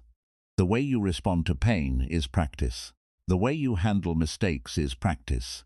The way you bring your mind back from fear is practice. So do not wait for a perfect moment to begin. Begin now. Begin with your next thought. Begin with your next breath. Begin with the next sentence you speak inside yourself. If the mind says, "You are not enough," do not feed it. If the mind says, "You will never change," do not obey it. If the mind says, "You are alone," do not abandon yourself. Bring the mind back. Say, "I am here." Say, "I am learning." Say, "I am not my thoughts." Say, "I can begin again." I choose peace over self-punishment. The more you practice this, the more your mind begins to trust you. It begins to understand that you are no longer going to attack yourself every time life becomes difficult. It begins to feel safer inside your own body. It begins to stop expecting cruelty from within. And this safety is powerful. When your mind feels safe, you can think clearly. When your heart feels safe, you can heal more deeply. When your inner voice becomes safer, you can take responsibility without shame. You can face your weaknesses without hating yourself. You can look at your past without drowning in it. This is what daily training gives you. It gives you the ability to live with yourself in a peaceful way, because you are always with your mind. You can leave a place. You can stop talking to a person. You can close a door, but you cannot escape your own mind. Wherever you go, your inner voice goes with you. So make that voice wise. Make that voice gentle. Make that voice strong. Make that voice peaceful. Do not allow the world to be the only teacher of your mind. The world will teach you to hurry. Buddhism teaches you to breathe. The world will teach you to compare. Buddhism teaches you to return to your own path. The world will teach you to chase approval. Buddhism teaches you to find peace within. The world will teach you to fear silence. Buddhism teaches you that silence can heal. Train your mind before the world trains it for you. Because if you do not choose what enters your mind, many things will enter without permission. If you do not choose what you repeat, old pain will repeat itself. If you do not choose your inner words, fear may choose them for you. But when you become awake, you begin to choose. You choose peace in the morning. You choose patience after mistakes. You choose awareness during fear. You choose compassion during pain. You choose truth when the mind exaggerates. You choose hope when old stories return. This is not always easy, but it is always worth practicing. One day you will see the result. You will face a situation that once would have broken you, and you will notice that your mind responds differently. It still feels pain, but it does not collapse. It still feels fear, but it does not run blindly. It still feels sadness, but it does not turn sadness into self-hatred. You will realize that the practice has been working quietly. Every peaceful sentence mattered. Every mindful breath mattered. Every moment of awareness mattered. Every time you chose not to talk down to yourself, you were building a different mind. And this is the beauty of the path. Change does not always happen loudly. Sometimes the deepest change happens quietly. Inside the sentences you stop repeating and the new words you begin to believe. So train your mind every day. Before the world fills it with fear. Before comparison steals your peace. Before old pain writes your story again. Before self-criticism becomes your morning habit. Train it with wisdom. Train it with compassion. Train it with awareness. Train it with kind and honest words. Tell your mind, "I will not let you become a battlefield." Tell your mind, "I will guide you back to peace." Tell your mind, "I will not believe every painful thought."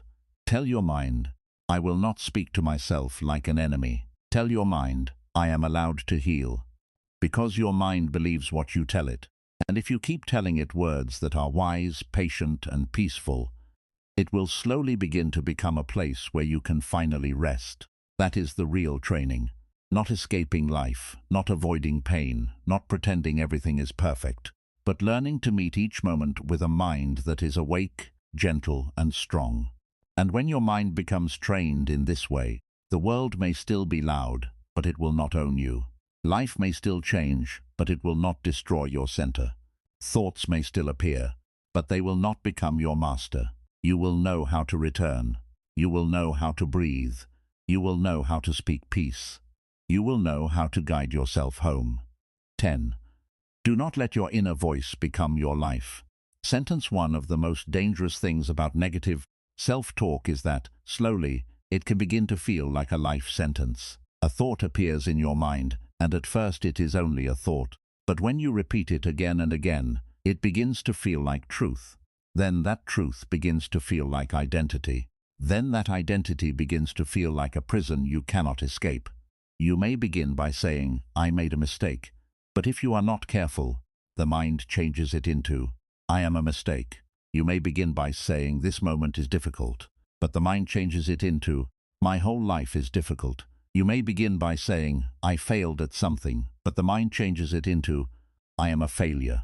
This is how the mind can turn one painful moment into a whole identity. Buddhism teaches us to see clearly. It teaches us to look at life without adding extra suffering to it. Pain may happen, mistakes may happen, loss may happen, disappointment may happen. But the mind often takes what happened and builds a much heavier story around it. The event may be painful, but the story can make it unbearable. Someone leaves and the mind says, I am unlovable. Something fails, I will never succeed. You feel sad, and the mind says, I will always be unhappy. You feel behind and the mind says, my life is wasted. But these are not facts. These are conclusions created by pain. And pain is not always a wise teacher when the mind is not aware. Pain can make everything look darker than it really is. Pain can make temporary moments feel permanent. Pain can make one chapter feel like the whole book. This is why you must not let your inner voice become your life sentence. A sentence is something that declares what must be. It sounds final. It sounds closed. It sounds like there is no room for change. And many people speak to themselves in this way without noticing it. They say, I will always be like this. They say nothing good ever happens to me. They say I can never change. They say I am not meant for peace. These words close the door of the mind. But Buddhism reminds us that everything is changing. Nothing stays the same forever. Your thoughts change. Your emotions change. Your body changes. Your relationships change. Your understanding changes. Your life changes. Even the pain you feel today is not exactly the same as the pain you felt yesterday. Everything is moving, shifting, arising, and passing away.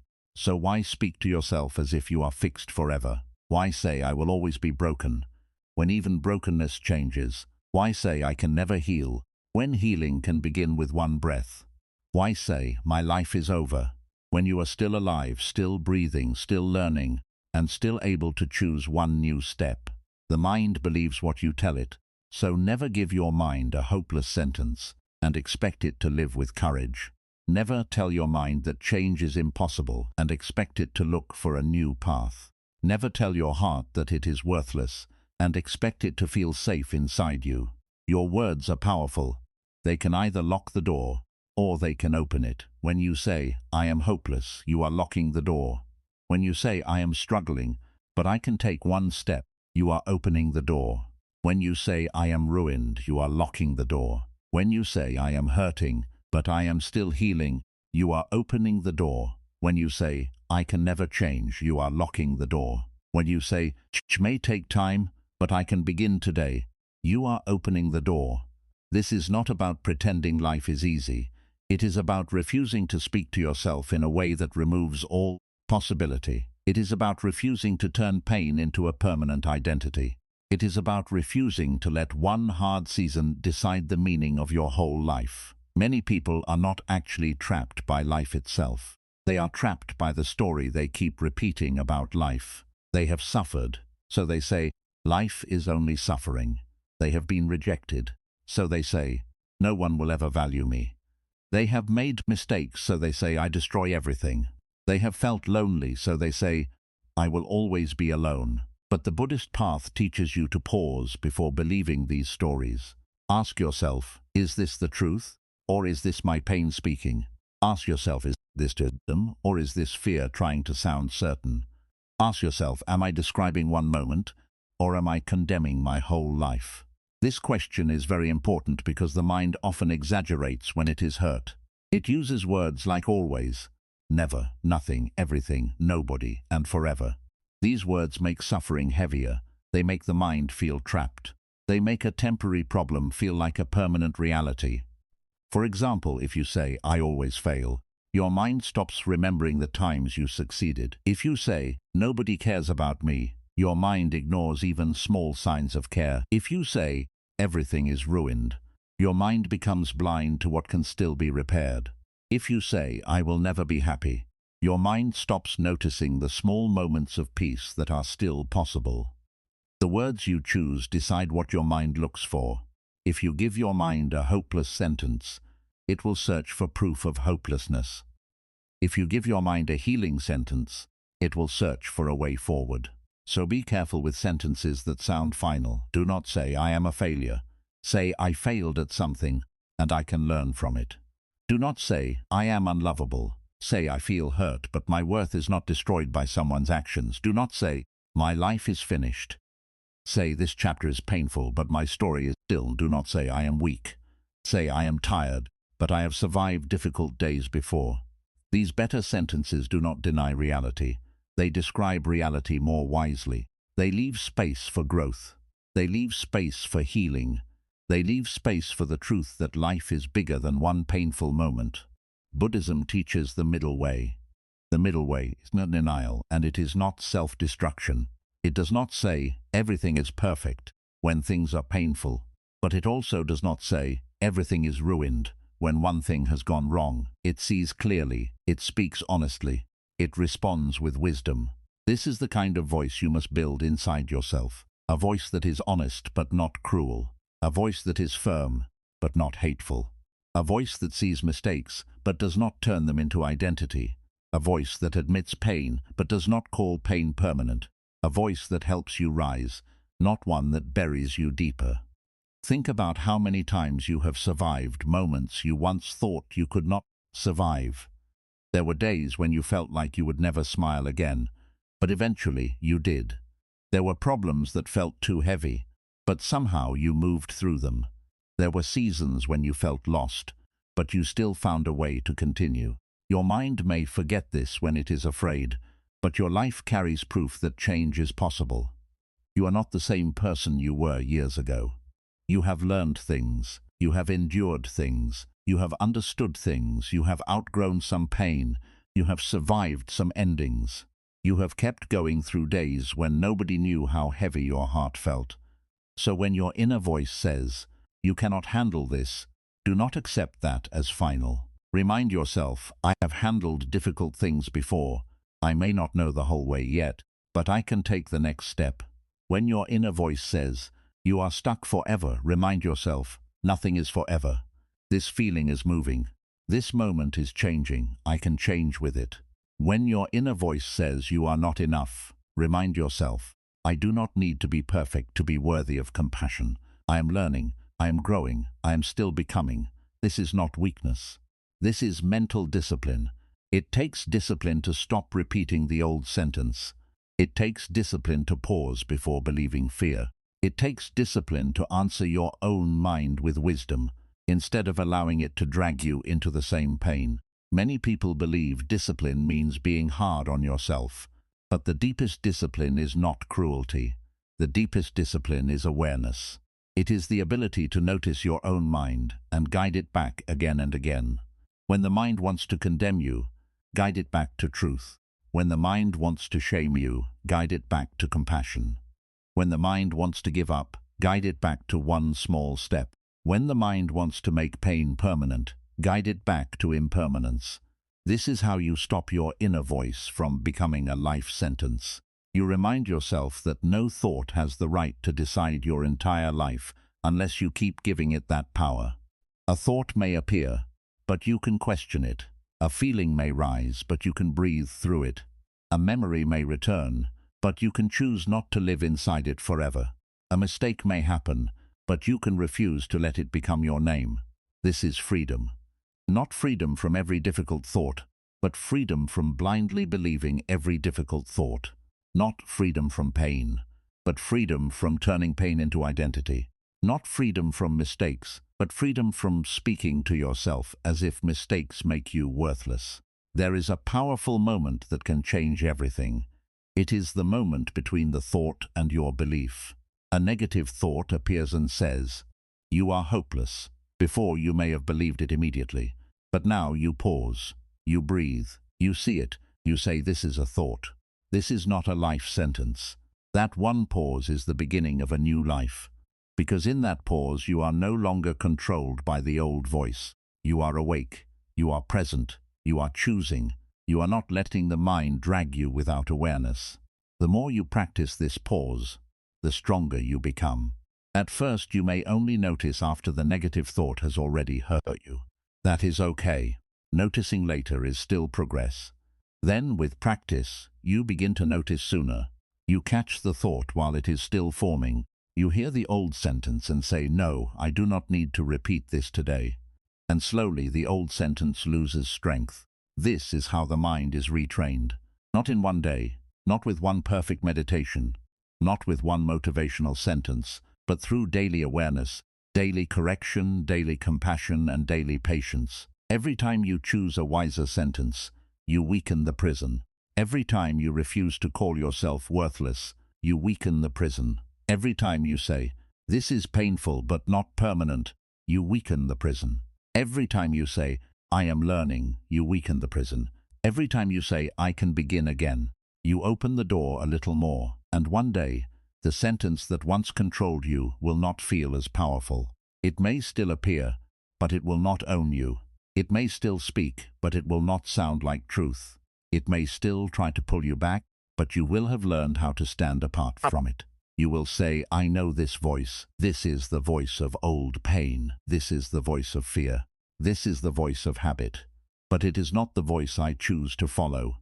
This is the wisdom of the Buddhist path. It teaches you not to hate the mind, but to understand it. It teaches you not to fight every thought with anger, but to observe it with clarity.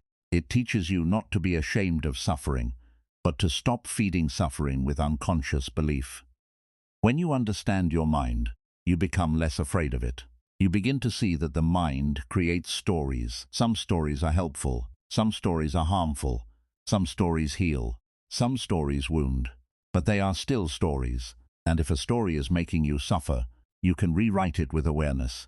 Instead of the story, "I am damaged forever," you can begin the story, "I have been hurt, but healing is possible." Instead of the story, "I always lose," you can begin the story, "I have lost before, but I am still learning how to live." Instead of the story, "I am not enough," you can begin the story, "I am enough to begin and I can grow from here." Instead of the story, "My past owns me," you can begin the story, "My past shaped me, but it does not have to control every step I take now." This new story may not feel natural at first. That is normal. The old story had time to become familiar. The new story needs practice. Do not reject it just because it feels unfamiliar. Peace often feels unfamiliar to a mind that has lived in conflict for a long time. Kindness can feel strange to a heart that has been trained by criticism. Hope can feel uncomfortable to someone who has been disappointed many times. But unfamiliar does not mean false.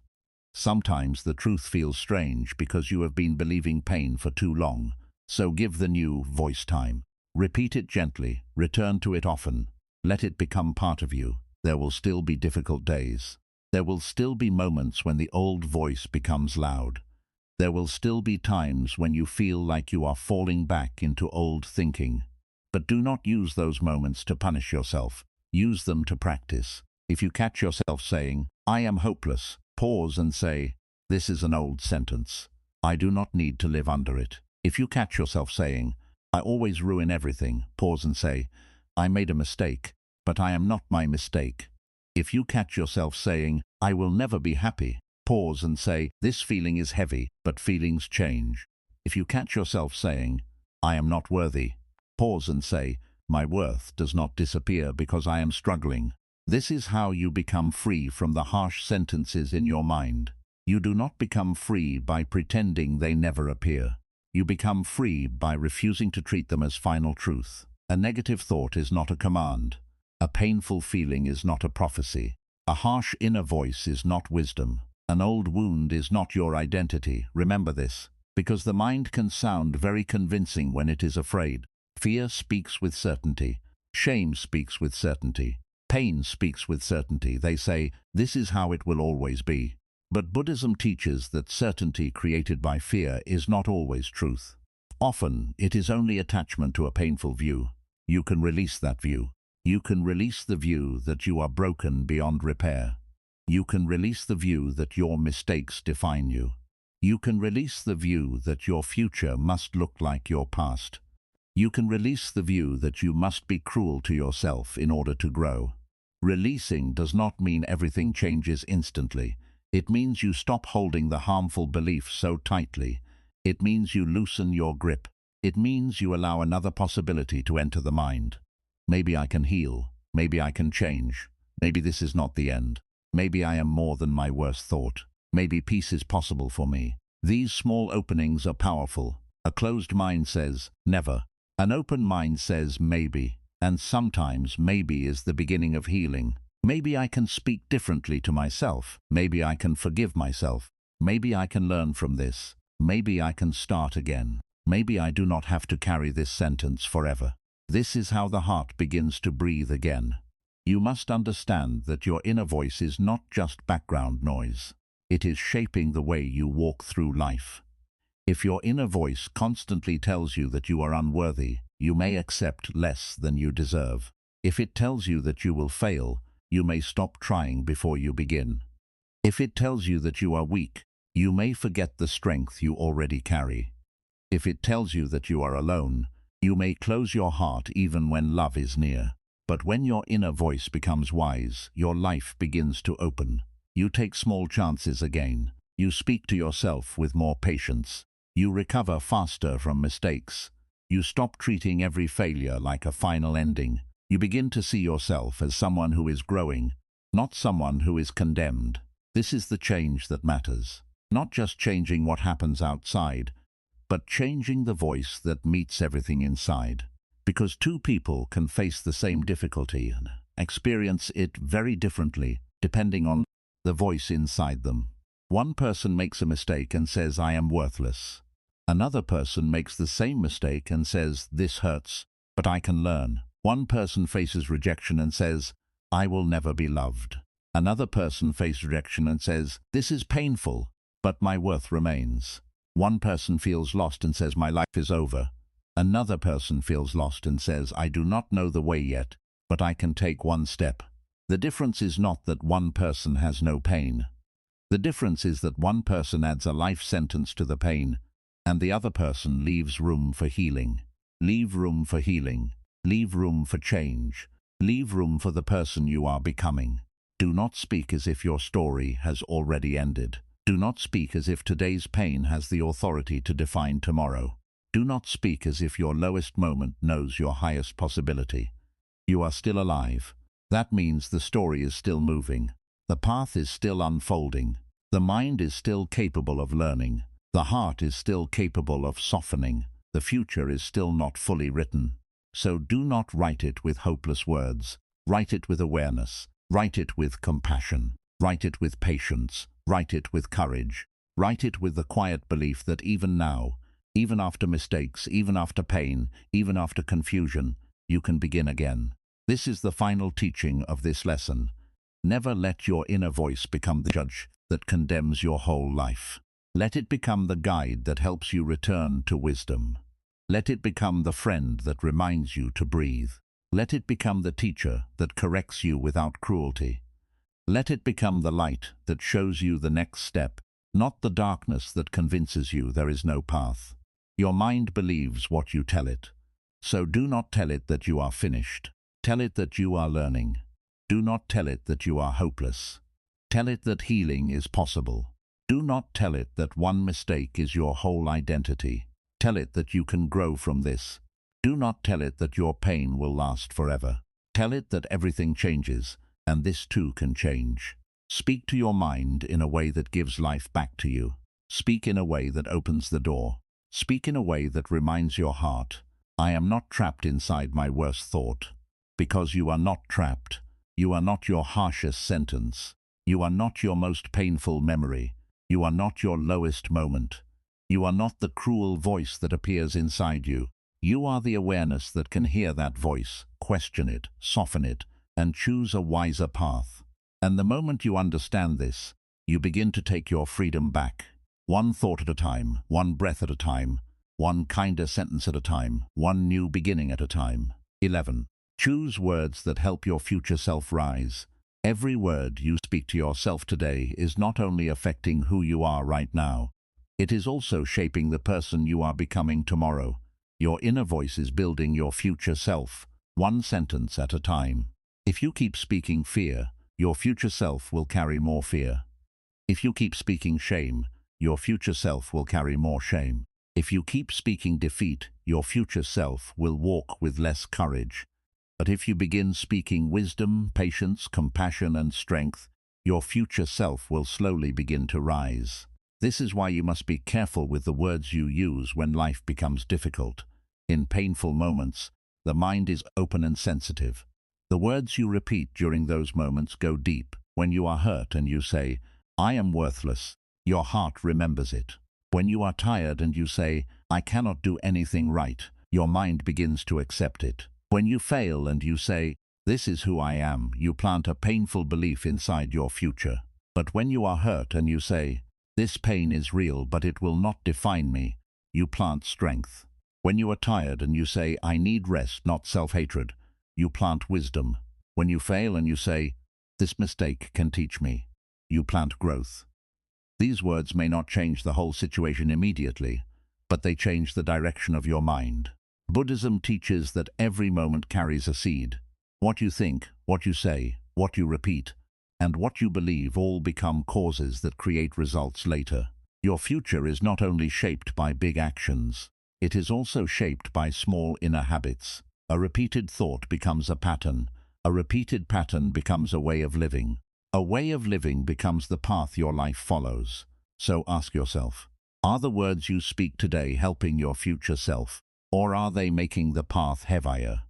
Many people do not realize that they are carrying the weight of words they spoke to themselves years ago. They once said, "I am not good enough," and now they still feel small. They once said, "I will never be confident," and now they still hesitate. They once said, "Nothing good happens to me," and now they struggle to trust good moments when they arrive. This is how old words become old chains. But the beautiful truth is that new words can become new keys. You do not have to keep living under sentences that were created by pain. You do not have to keep repeating what fear taught you. You do not have to keep speaking to yourself the way your worst moments spoke to you. You can begin again. You can choose words that help the person you are becoming. Your future self needs your kindness today. Your future self needs you to stop planting hatred in the mind. Your future self needs you to stop calling yourself names that make healing harder. Your future self needs you to speak in a way that opens the door instead of closing it. Imagine your future self standing in front of you. This person is still becoming. They are not perfect, but they are trying. They are carrying the results of what you practice today. If you spend today repeating, "I am nothing," that future self will have to heal from those words. If you spend today repeating, "I can learn, I can grow, I can begin again," that future self will receive strength from those words. This is why your inner speech is an act of responsibility. You are not only speaking to the person you are now, you are speaking to the person you are becoming. When you tell yourself, "I am a failure," you make tomorrow harder. When you tell yourself, "I made a mistake but I can learn," you make tomorrow lighter. When you tell yourself, "I will never change," you close the path. When you tell yourself, "Change takes time and I can take one step," you open the path. When you tell yourself, "I hate myself," you deepen the wound. When you tell yourself, "I am hurting and I deserve compassion," you begin healing the wound. This is not just positive thinking. This is conscious speech. This is wise inner training. This is learning to use your words as medicine instead of poison. Buddhism teaches right speech. Many people think right speech only means how we speak to others. Do not lie. Do not speak cruelly. Do not create harm with words. Do not speak carelessly. But right speech must also be practiced inside. The way you speak to yourself matters because you are also a living being. you are also deserving of non-harm. You are also worthy of truth spoken with compassion.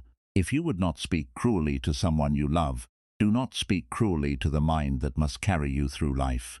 If you would not tell a child, you are hopeless, do not tell yourself that. If you would not tell a friend, your life is over because you made a mistake, do not tell yourself that. If you would not tell someone in pain, you are weak for feeling this, do not tell yourself that. Your words must become a place where healing can begin. This does not mean you avoid honesty. It means your honesty must be useful. Cruels were not always honest. Sometimes they are only pain pretending to be truth. When you say, I am useless, that is not honesty. That is a wound speaking. When you say, I always fail, that is not wisdom. That is fear exaggerating. When you say nothing will ever change, that is not reality. That is a tired mind predicting a future it cannot see. True honesty sounds different. True honesty says, I am struggling right now. True honesty says, I made a mistake. True honesty says, this habit is hurting me. True honesty says, I need to change. True honesty says, I am not where I want to be yet. But true honesty does not say, I am worthless. It does not say, I am hopeless. It does not say, I should hate myself. Those words do not help growth. They only create more suffering. A wise inner voice can tell the truth without destroying the heart. It can say, you need to take responsibility. While still saying, you are capable of learning. It can say, this choice was not good, while still saying, your life is not finished. It can say, you need discipline, while still saying, you do not need cruelty. It can say, you must change direction, while still saying, you are worthy of peace. This is the kind of voice that helps your future self rise. Many people are afraid to speak kindly to themselves because they think kindness will make them lazy. They think if they stop attacking themselves, they will stop improving. But look honestly at your life. Has self-hate truly brought you peace? Has calling yourself worthless truly made you strong? Has repeating fear truly helped you live fully? Maybe harshness pushed you for a while, but it also exhausted you. Maybe shame made you move, but it did not heal you. Maybe fear made you work harder, but it did not make you feel free. The Buddhist path teaches a deeper way. It teaches effort without hatred, discipline without cruelty, awareness without judgment, growth without self-destruction. You can improve because you love your life, not because you hate yourself. You can become disciplined because your future matters, not because your present self is worthless. You can change habits because you deserve peace, not because you deserve punishment. This changes everything. When growth comes from self-hatred, you are always running away from yourself. But when growth comes from compassion, you are walking toward your higher self. When discipline comes from fear, you feel tense and heavy. But when discipline comes from wisdom, you feel steady and clear. When change comes from shame, you never feel good enough. But when change comes from self-respect, every small step becomes meaningful. So choose words that create self-respect. Say, I am responsible for my healing. Say, I can correct myself without attacking myself. Say, I can grow slowly and still grow deeply. Say, I am allowed to learn from what hurt me. Say, I will not use my own voice to keep myself wounded. These words are not weak, they are powerful. They create a mind that can king without breaking itself. Your future self needs a mind like that, because life will test you. There will be days when things do not happen the way you hoped. There will be people who misunderstand you. There will be moments when you feel tired of trying. There will be old patterns that return. There will be mistakes that disappoint you. There will be seasons when progress feels slow. In those moments, the words you have practiced will rise inside you. If you have practiced self-hatred, self-hatred will rise. If you have practiced fear, fear will rise. If you have practiced wisdom, wisdom will rise. If you have practiced peace, peace will rise. This is why daily practice matters. You are preparing your inner voice before life becomes difficult. You are training your mind so that when pain comes, your first response is not destruction. Your first response becomes awareness. Your first response becomes breath. Your first response becomes, I can meet this moment without abandoning myself. That is a powerful way to live. Imagine making a mistake and not immediately attacking yourself. Imagine feeling sad and not being ashamed of your sadness. Imagine feeling behind and not using comparison to destroy your peace. Imagine facing uncertainty and still speaking calmly to your mind. Imagine hearing an old negative thought and saying, "I do not live under that sentence anymore." That is freedom. And it begins with the words you choose now. You may not control everything that happens in life, but you can begin to control how you speak to yourself about what happens. You may not control other people's opinions, but you can control whether you turn their opinions into your identity. You may not control every emotion that appears, but you can control whether you meet that emotion with cruelty or compassion. This is where your power lives. Not in forcing life to become perfect. Not in making sure nobody criticizes you. Not in avoiding every painful feeling, but in choosing the voice you use when life is imperfect. When you feel rejected, choose words that protect your worth. Say, "This hurts, but rejection does not decide my value." When you feel behind, choose words that protect your path. Say, "I am moving at my pace, I can still grow." When you feel afraid, choose words that protect your courage. Say, "Fear is here, but I can take one small step." When you feel ashamed, choose words that protect your heart. Say, "I made a mistake, but I do not need to become my mistake." When you feel lost, choose words that protect your hope. Say, "I do not know the whole way, but I can take the next step." These sentences are like small lamps on a dark path. They may not light the entire road at once, but they give enough light for one step. And sometimes, one step is all you need. Buddhism often reminds us to return to the present moment.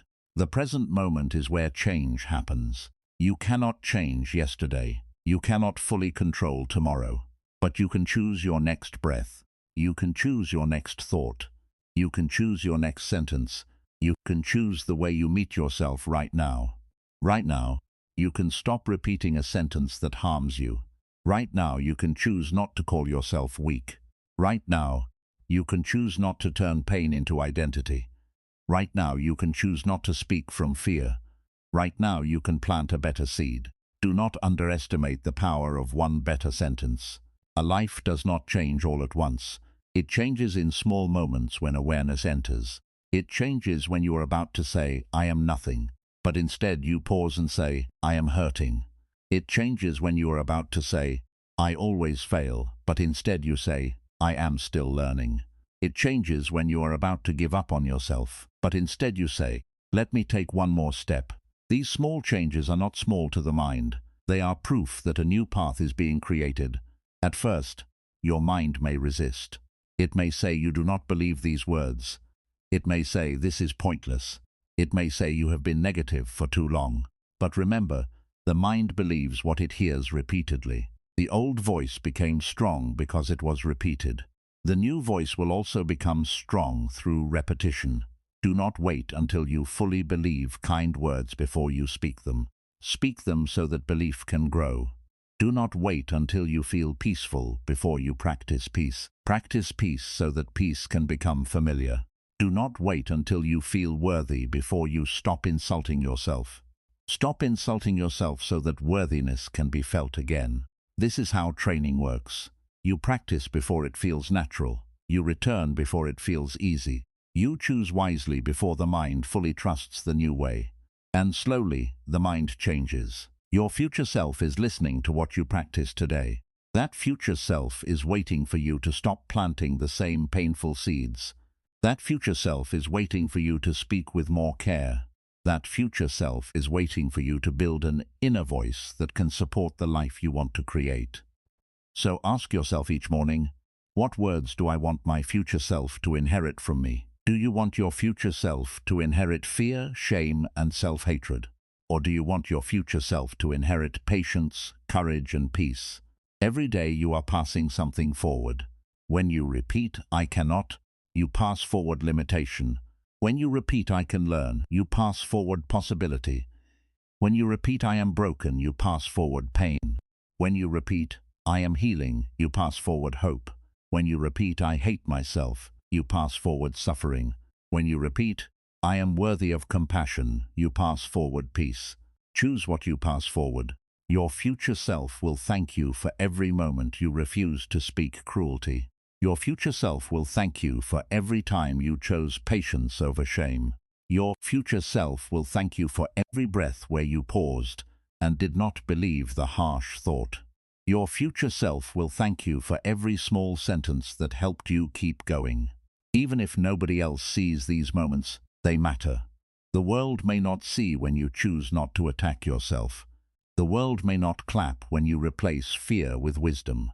The world may not notice when you sit quietly and breathe through a painful thought. But your mind notices, your heart notices, your future notices. This quiet work becomes part of you. One day you will face something difficult, and you will realize you are not speaking to yourself the same way anymore. You will still feel pain, but you will not add hatred. You will still feel fear, but you will not call yourself weak. You will still make mistakes, but you will not turn them into a life sentence. You will say, I can learn from this. You will say, I can breathe through this. You will say, I can begin again. And in that moment, you will understand that all those small words were changing you from inside. This is the beauty of choosing words that help your future self rise. You may not see the result immediately, but the result is being built. Like drops of water slowly filling a bowl, every kind sentence adds something. Every peaceful thought adds something. Every moment of awareness adds something. And with time, the bowl becomes full. Your inner world becomes different. You become less afraid of your own mind. You become more patient with your healing. You become more willing to try again. You become more steady during hard days. You become more gentle with your past. You become more hopeful about your future.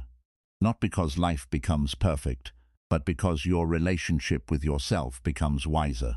This is one of the greatest changes a person can experience. To go from being your own enemy to becoming your own guide. To go from repeating pain to repeating wisdom. To go from destroying your hope to protecting it. To go from speaking like someone who has given up to speaking like someone who still believes growth is possible. Your future self does not need you to be perfect today. Your future self needs you to be aware. Your future self needs you to stop feeding the voice that breaks you. Your future self needs you to choose one better sentence, one better action, one better breath. That is enough for today. The path is walked one step at a time. The mind is trained one thought at a time. Healing happens one moment at a time. Peace becomes familiar one return at a time. So do not say, I must fix my whole life today. Say, I can take one wise step. Do not say, I must become perfect. Say, I can become more aware. Do not say, I have wasted too much time. Say, I can begin where I am. Do not say, it is too late for me. Say, as long as I am breathing, I can choose differently. These words give your future self room to rise. And remember, the future is not only something that happens to you, it is also something you are shaping through your daily thoughts, choices, habits, and words. Every time you speak kindly to yourself, you are building a future where your mind feels safer. Every time you stop repeating fear, you are building a future where courage has more space.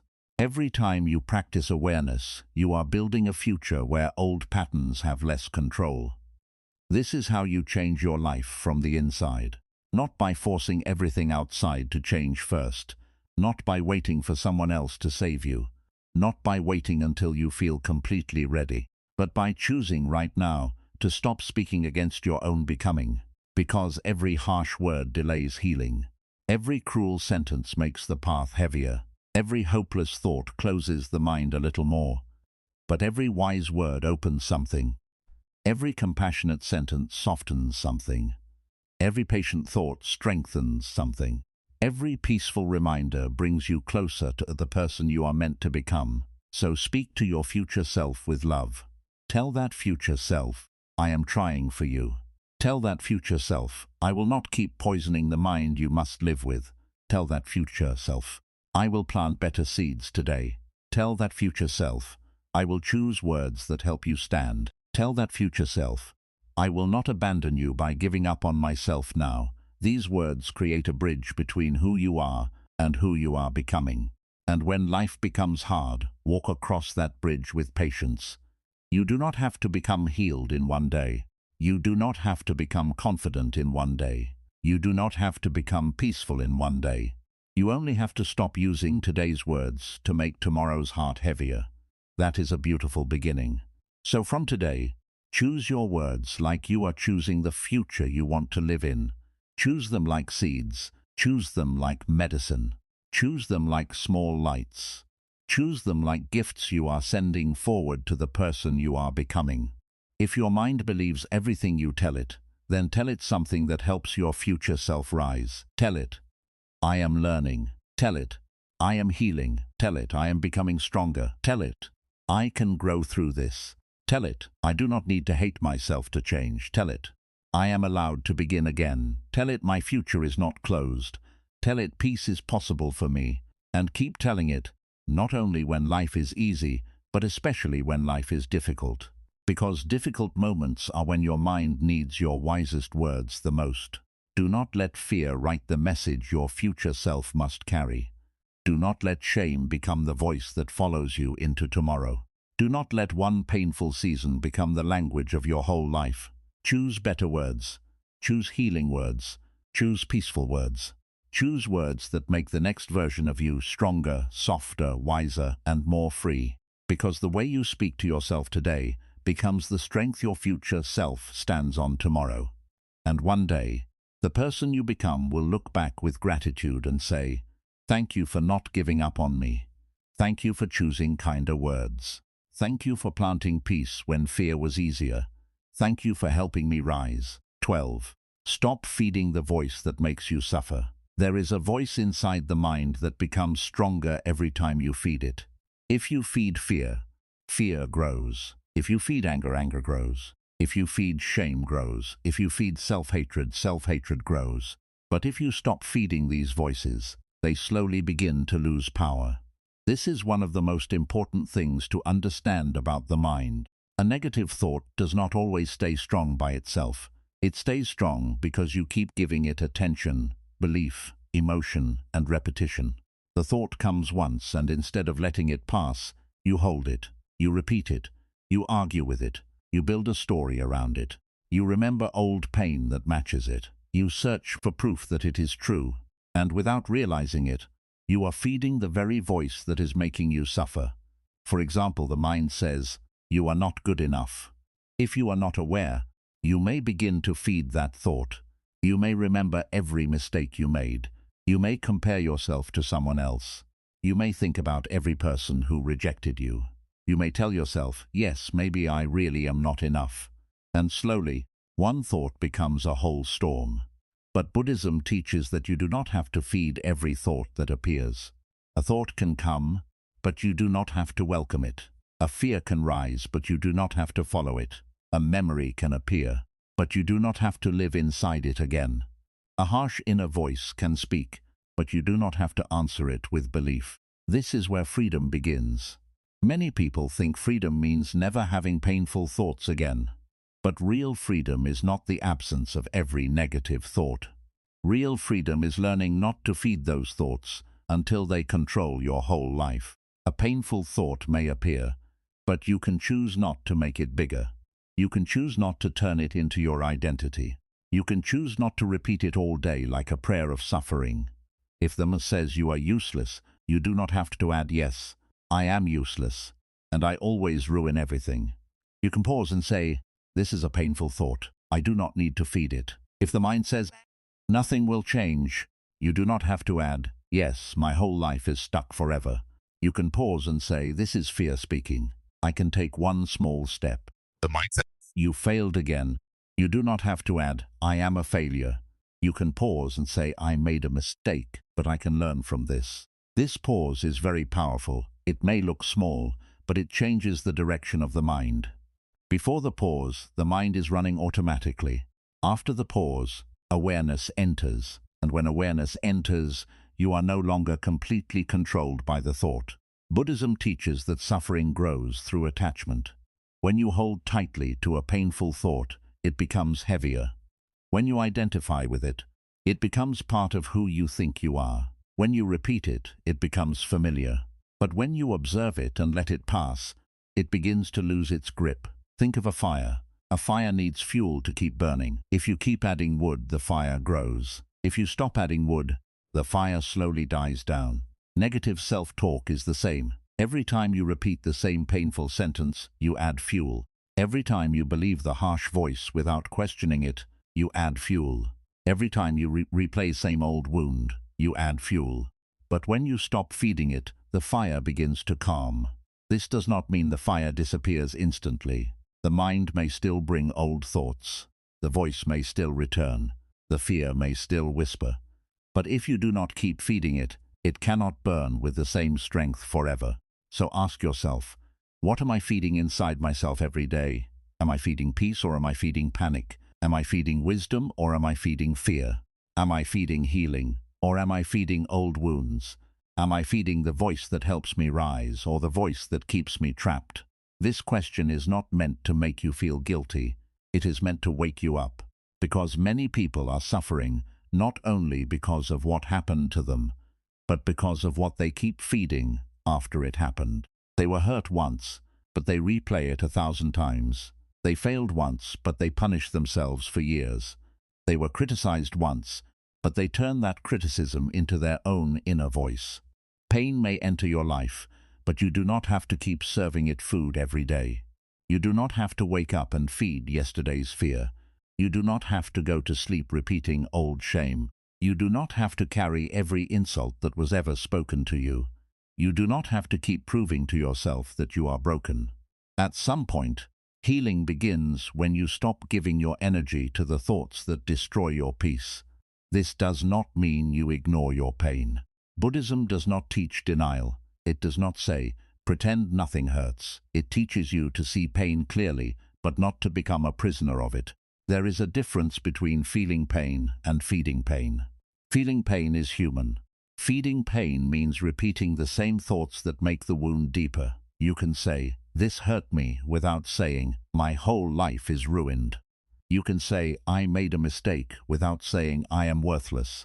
You can say, I feel afraid, without saying, I cannot do anything. You can say, I am sad today, without saying, I will never be happy. This is how you stop feeding suffering. You tell the truth, but you do not add extra poison to the truth. You allow the feeling, but you do not build a prison around it. You admit the wound, but you do not make the wound your entire identity. Many people believe that if they keep thinking about their pain, they will finally solve it. Sometimes reflection helps. Sometimes understanding the past is necessary. But there is a difference between reflection and rumination. Reflection brings wisdom. Rumination brings more suffering. Reflection asks, what can I learn this? Rumination says, why did this happen to me again and again and again? Reflection creates clarity. Rumination creates heaviness. You must learn the difference. If a thought helps you understand, heal, or take wise action, it may be useful. If a thought only repeats pain and makes you feel smaller, it is not helping you. If a memory teaches you something and helps you grow, it may have value. If a memory only keeps reopening the wound without wisdom, you may need to stop feeding it. If self-correction helps you become better, it is healthy. If self-attack makes you hate yourself, it is harmful. The mind can trick you into thinking that suffering is useful.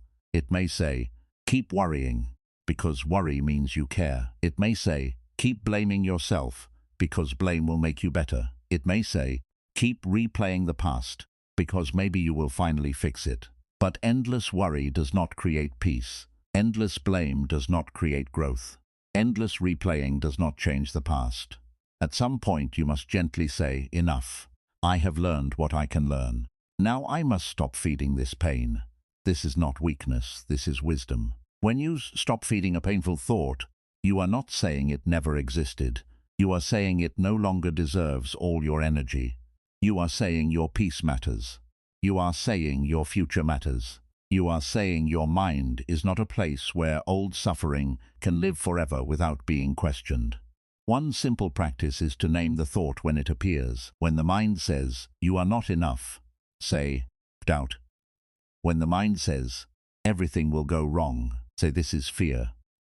When the mind says, you should hate yourself, say, this is shame. When the mind says, you can never change, say, this is hopeless thinking. Naming the thought creates distance. It reminds you that the thought is something appearing in the mind, not the whole truth of who you are. You are not self-doubt. Self-doubt is visiting. You are not fear. Fear is arising. You are not shame. Shame is passing through. You are not hopelessness. Hopelessness is a state of mind, and states of mind can change. After naming the thought, breathe. Do not rush to fight it. Do not panic because it appeared. Do not say, "Why am I thinking this again?" That only feeds frustration. Instead, breathe and say, "I see this thought. I do not need to feed it." Then turn your attention towards something wiser. This is very important. You cannot only remove a harmful thought. You must also give the mind a better direction. If you simply say, "Stop thinking negatively," the mind may keep returning to the same place. But if you give it a new sentence, a new breath, a new action, or a new focus, it has somewhere else to go. If the thought says, "I am not enough," guide the mind toward, "I am learning." If the thought says, "I will fail," guide the mind toward, "I can prepare and take one step." If the thought says, "My past defines me," guide the mind toward, "My past shaped me, but it does not own me." If the thought says, "I hate myself," guide the mind toward, "I am in pain and I need compassion." This is not fake. This is training. You are training the mind not to live under every painful voice that appears. You are teaching it that there is another path. At first, the old voice may be louder. That is normal. The old voice has been practiced for a long time. It knows how to return quickly. It knows how to sound convincing. It knows how to use old memories as proof. But do not confuse familiar with true. A thought can feel familiar because you repeated it for years, not because it is wise. The new voice may feel weak in the beginning. It may feel quiet. It may feel strange. But if you feed it, it will grow. Feed patience and patience grows. Feed courage and courage grows. Feed compassion and compassion grows. Feed awareness and awareness grows. Feed peace and peace grows. Every time you choose a wiser response, you are feeding the part of your mind that wants to heal. Every time you refuse to insult yourself, you are feeding self-respect. Every time you stop replaying the same painful story, you are feeding freedom. Every time you return to your breath instead of following fear, you are feeding peace. This is how the mind changes, not by one big moment, but by many small moments of choosing what to feed. You may not notice change immediately, but change is happening. The same way a plant grows quietly under the soil before you see it above the ground, your mind also changes quietly before you notice the result. One day, something will happen that used to break you, and you will realize you are responding differently. You will still feel pain, but you will not feed it the same way. You will still hear the harsh voice, but you will not believe it so quickly. You will still feel fear, but you will not let fear make every decision. That is growth. Growth does not mean the old voice never appears. Growth means it no longer controls you completely. Growth means you recognize it sooner. Growth means you recover faster. Growth means you choose wisdom more often than before. So be patient with yourself. Do not attack yourself for having negative thoughts. That only becomes another form of feeding suffering. You say, "Why am I still negative? Why am I not peaceful yet? What is wrong with me?" And now the mind has created a second layer of pain. First, you had a negative thought. Then you criticized yourself for having the negative thought. This is unnecessary suffering. Instead, when a negative thought appears, speak gently. A painful thought is here. This is part of being human. I can observe it. I can breathe. I can choose not to feed it. This kind of response is soft, but it is powerful. It does not make the thought stronger. It does not create shame. It does not turn the thought into your identity. It simply brings awareness, and awareness is the beginning of release. The more aware you become, the more you see how often the mind asks for fuel.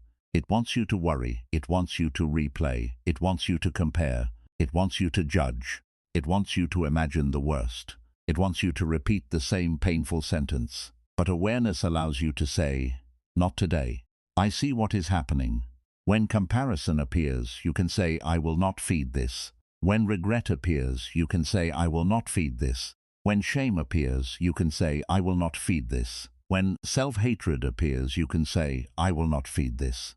Then you return to what is real in this moment. You return to the breath. You return to the body. You return to the next step. You return to kindness. You return to truth. This returning is one of the deepest practices. The mind will wander into suffering again and again. That is not failure. The practice is to return again and again. Every return is an act of strength. Every return is a refusal to let suffering become your permanent home. Do not underestimate the power of not feeding a thought. Sometimes the most powerful thing you can do is not argue with the voice, not follow it, not prove it wrong for hours, not build a new story around it. Just see it, breathe, and let it pass. A cloud does not need your argument to move across the sky. A wave does not need your permission to rise and fall. A thought does not need to become your life just because it appeared. Let it come. Let it be seen. Let it go. And if it returns, see it again.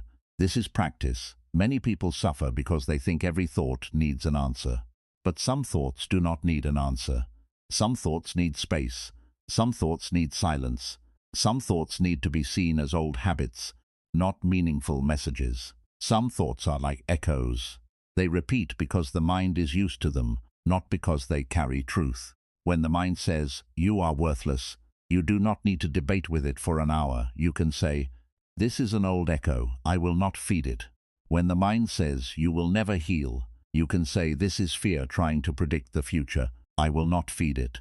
When the mind says, "You should give up," you can say, "This is tiredness speaking. I will rest, but I will not abandon myself." This is how you respond with wisdom. You stop treating every painful thought like a teacher. Some thoughts are not teachers. Some thoughts are traps. Some thoughts do not come to guide you. They come because the mind is repeating what it has practiced. Awareness helps you know the difference. A wise thought brings clarity, even if it is uncomfortable. A harmful thought brings shame, hopelessness, and self-hatred. A wise thought helps you take responsibility. A harmful thought makes you feel like your life has no value. A wise thought says, "This needs to change." A harmful thought says, "You are worthless." Learn to recognize the difference, and you will stop feeding the wrong voice. Your mind is not your enemy, but it can become confused. It can learn painful patterns. It can protect you in unhealthy ways. It can repeat fear because it thinks fear will keep you safe. It can repeat shame because it thinks shame will make you better. It can repeat worry because it thinks worry will prepare you for pain. But you can guide it. You can say, "Mind, I understand you are afraid, but I do not need fear to control me." You can say, "Mind, I know you want to protect me, but cruelty is not protection." You can say, "Mind, I hear the old pain, but we are not living there anymore." You can say, "Mind, I choose to feed peace now." This gentle guidance is powerful because it does not create more war inside. You are not fighting the mind with hatred. You are leading it with awareness. You are becoming a compassionate guide for your own inner world. And this is very Buddhist in spirit. The path is not about violently destroying parts of yourself. It is about seeing clearly, understanding deeply, and letting go wisely. You do not need to hate the fearful part of you. You need to stop letting it drive your whole life. You do not need to hate the wounded part of you. You need to stop letting it write your entire identity. You do not need to hate the negative voice. You need to stop feeding it until it becomes your master. Letting go does not always happen all at once. Sometimes letting go means not repeating the thought today. Sometimes letting go means choosing not to replay the memory tonight. Sometimes letting go means refusing to use one mistake as proof that you are hopeless. Sometimes letting go means taking your attention away from what hurts you and placing it on what heals you. Where you place your attention matters. Attention is food for the mind. If you keep placing attention on fear, fear grows. If you keep placing attention on your mistakes, shame grows. If you keep placing attention on comparison, dissatisfaction grows. If you keep placing attention on gratitude, peace grows.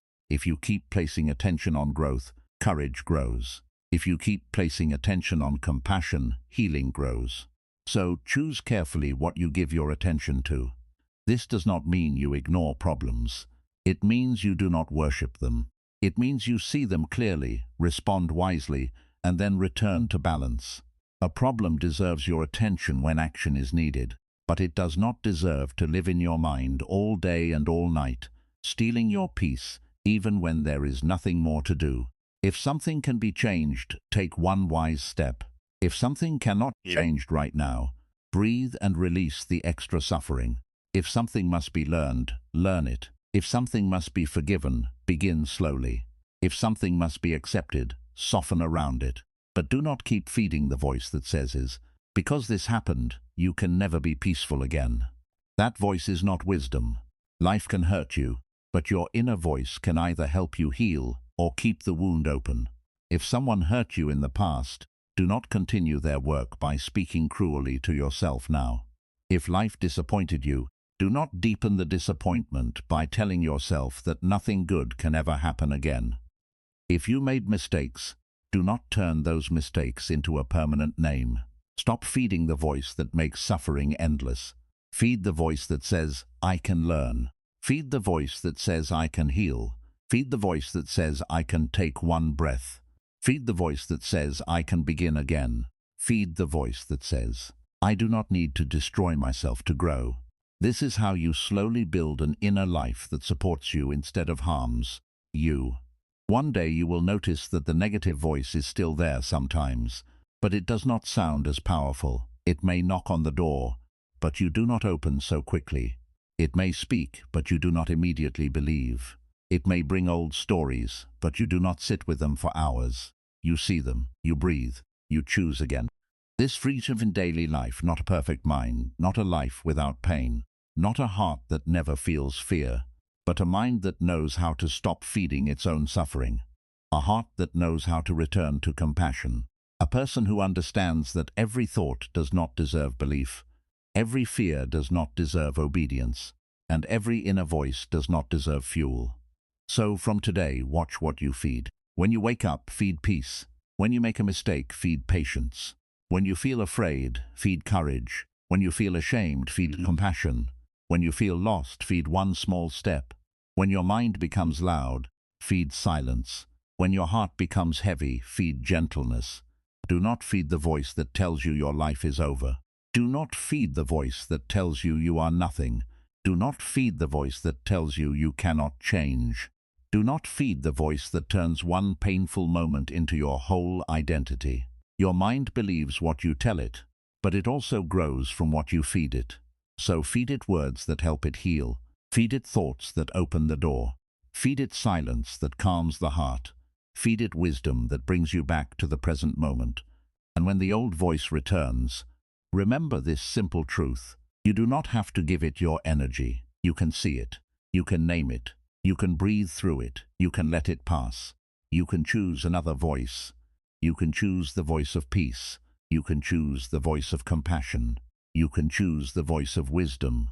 You can choose the voice that helps you live, because the voice you feed becomes the voice that leads you. And if you keep feeding the voice of healing, one day it will become stronger than the voice that once made you suffer. 13. Become gentle with the mind that has been trying to survive. Sometimes you speak harshly to yourself because you forget how much your mind has already carried. You forget the silent battles, the painful memories, the lonely nights, the fear you never spoke about, the disappointments you had to swallow, and the moments when you had to keep going even though you felt tired inside. You look at yourself today and only see what is wrong.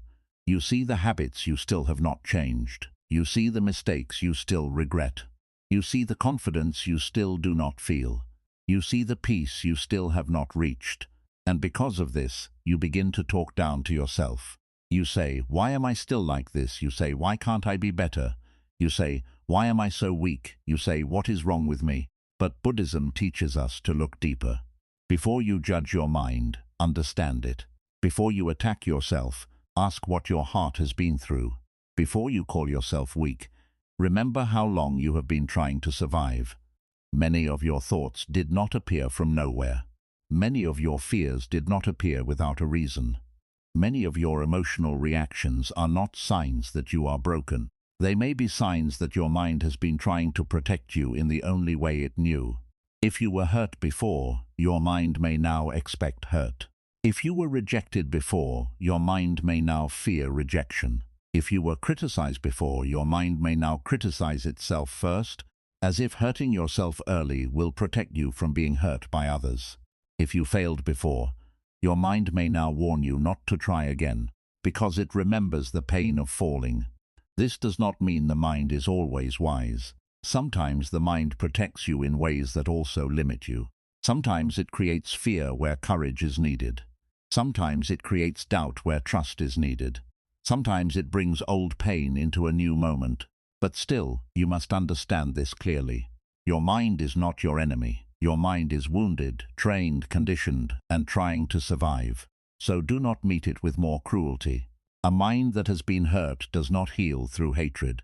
A heart that has been carrying fear does not become peaceful through attack. A person who has been struggling for a long time does not become stronger by being insulted from inside. Healing begins when you become gentle with the mind that has been trying to survive. This gentleness is not weakness, it is wisdom. It is the ability to see your pain without becoming angry at yourself for having pain. It is the ability to look at your fear and say, I understand why you are here. It is the ability to look at your sadness and say, you are allowed to be here, but you do not have to control my whole life. It is the ability to look at your mistakes and say, I will learn from you, but I will not turn you into my identity. Many people believe they must hate themselves into becoming better. They think if they punish themselves enough, they will finally change. But this is like shouting at a wounded person and expecting them to heal faster. It does not work. It may create movement for a short time, but it does not create peace. It may force action, but it does not create true transformation. True transformation needs awareness. It needs patience. It needs honesty. It needs discipline. But it also needs gentleness. Buddhism teaches compassion because compassion has the power to soften suffering. Compassion does not deny responsibility. It does not say, do whatever you want. It does not say, never improve. Compassion says, I see your suffering, and I will not add more suffering to it. Compassion says, I see your mistake, and I will help you learn without destroying you. Compassion says, I see your fear, and I will guide you with patience instead of shame. This is the way you must begin speaking to your own mind. When your mind is anxious, do not say, why are you like this? Say, I see that you are afraid. Let us breathe. When your mind is sad, do not say, you are weak. Say, see that something hurts. Let us be gentle. When your mind is filled with regret, do not say, you ruined everything. Say, I see that you wish things had been different. Let us learn and move forward. When your mind is tired, do not say you are lazy. Say, I see that you need rest. Let us take one step at a time. These words change the atmosphere inside you. They create a safe place in the mind. And when the mind feels safe, it becomes easier to grow. When the heart feels safe, it becomes easier to heal. When the inner voice becomes safe, life becomes less heavy. Think of a frightened animal. If you shout at it, chase it, and force it, it will hide or fight. But if you approach it slowly, gently, and patiently, it may begin to trust. Your mind is the same. If you attack it every time it feels fear, it will become more afraid. If you shame it every time it struggles, it will hide more pain. If you hate it every time it brings old thoughts, it will become more restless. But if you approach your mind with awareness and gentleness, slowly it begins to trust you. It begins to understand, I do not have to panic every time something feels difficult. It begins to understand, I do not have to attack myself every time I make a mistake. It begins to understand, I do not have to live inside every painful memory that appears. It begins to understand, I can be guided without being punished. This is how the mind becomes calmer, not because life becomes perfect, but because you stop creating war inside yourself. A big part of suffering comes from fighting what is already happening inside you. Fear appears, and you hate yourself for feeling fear. Sadness appears, and you shame yourself for being sad. Anger appears, and you judge yourself for being angry.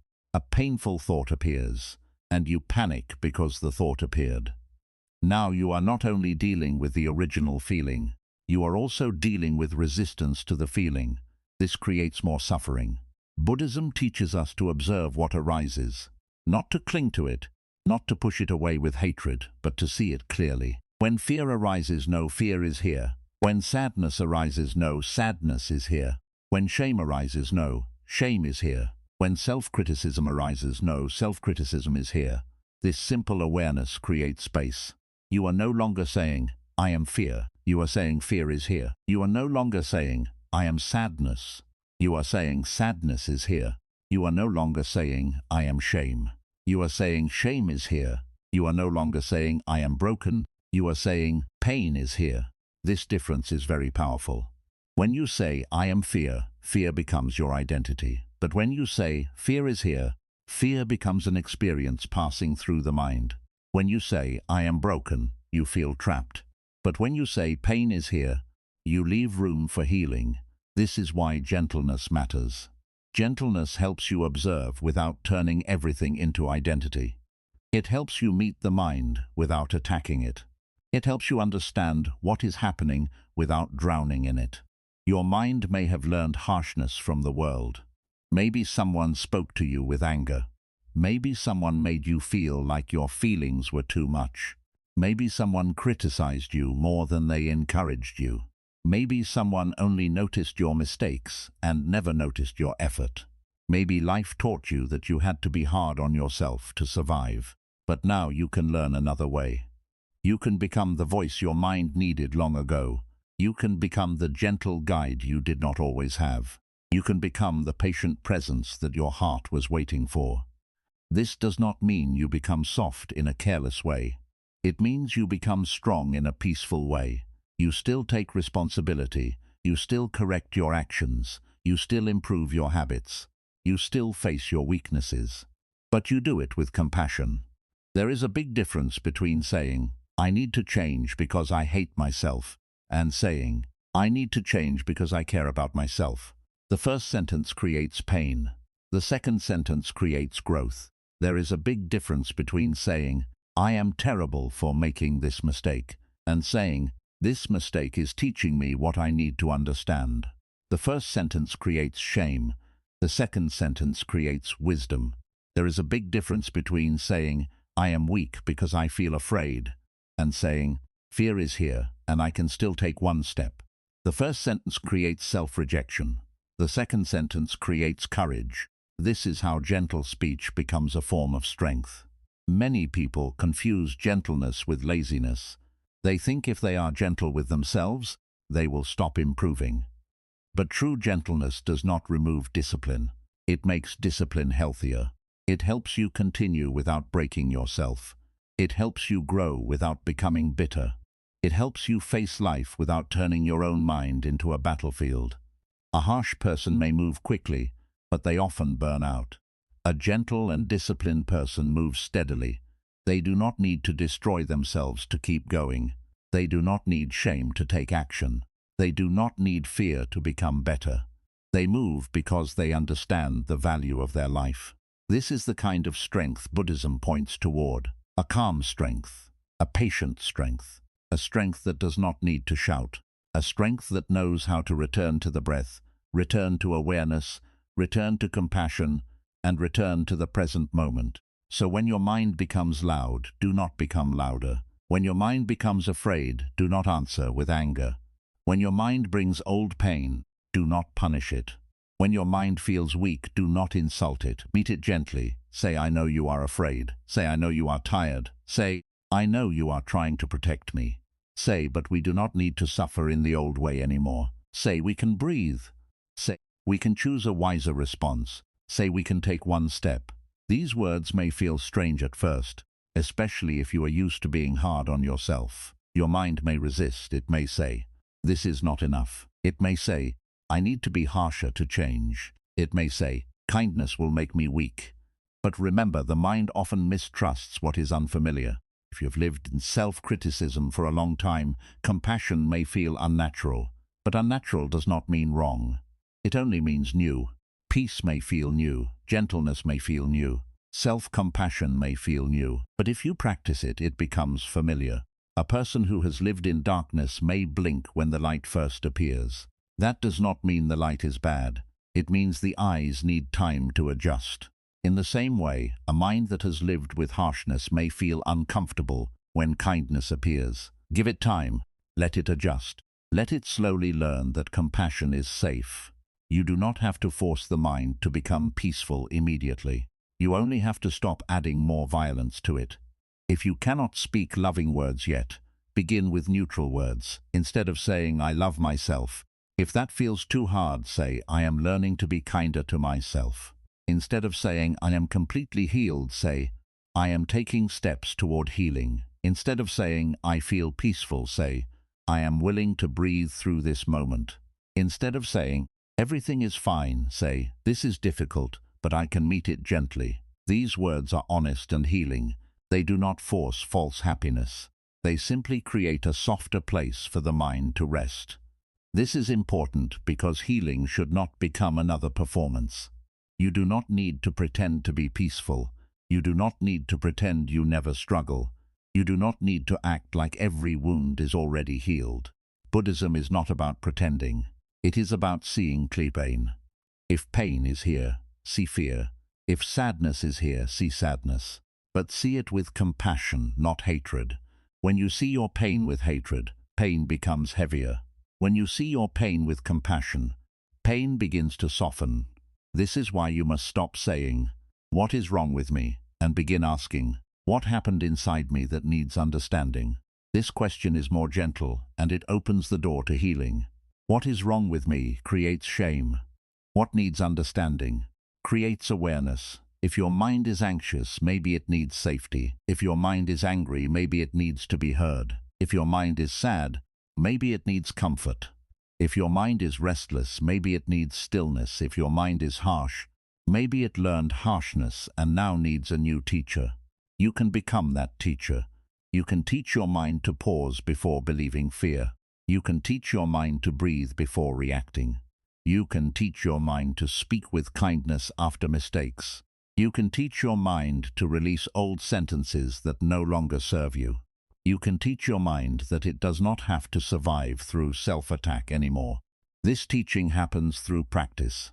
Not once, but again and again. Each time you respond gently to your own suffering, you are training the mind. Each time you stop insulting yourself, you are training the mind. Each time you choose awareness instead of shame, you are training the mind. Each time you say, "I am hurting, but I will not abandon myself," you are training the mind. And slowly the mind changes. The voice that once attacked becomes softer. The fear that once controlled becomes less powerful. The shame that once defined you begins to loosen. The heart that once expected punishment begins to trust. This is a beautiful transformation. Not loud, not dramatic, but deep. One day, you may make a mistake, and instead of destroying yourself, you will pause and say, "What can I learn?" One day, you may feel sad, and instead of calling yourself weak, you will say, "I need care." One day you may feel afraid, and instead of giving up immediately, you will say, "One step is enough." One day you may remember old pain, and instead of living inside it again, you will say, "This is now, I am here."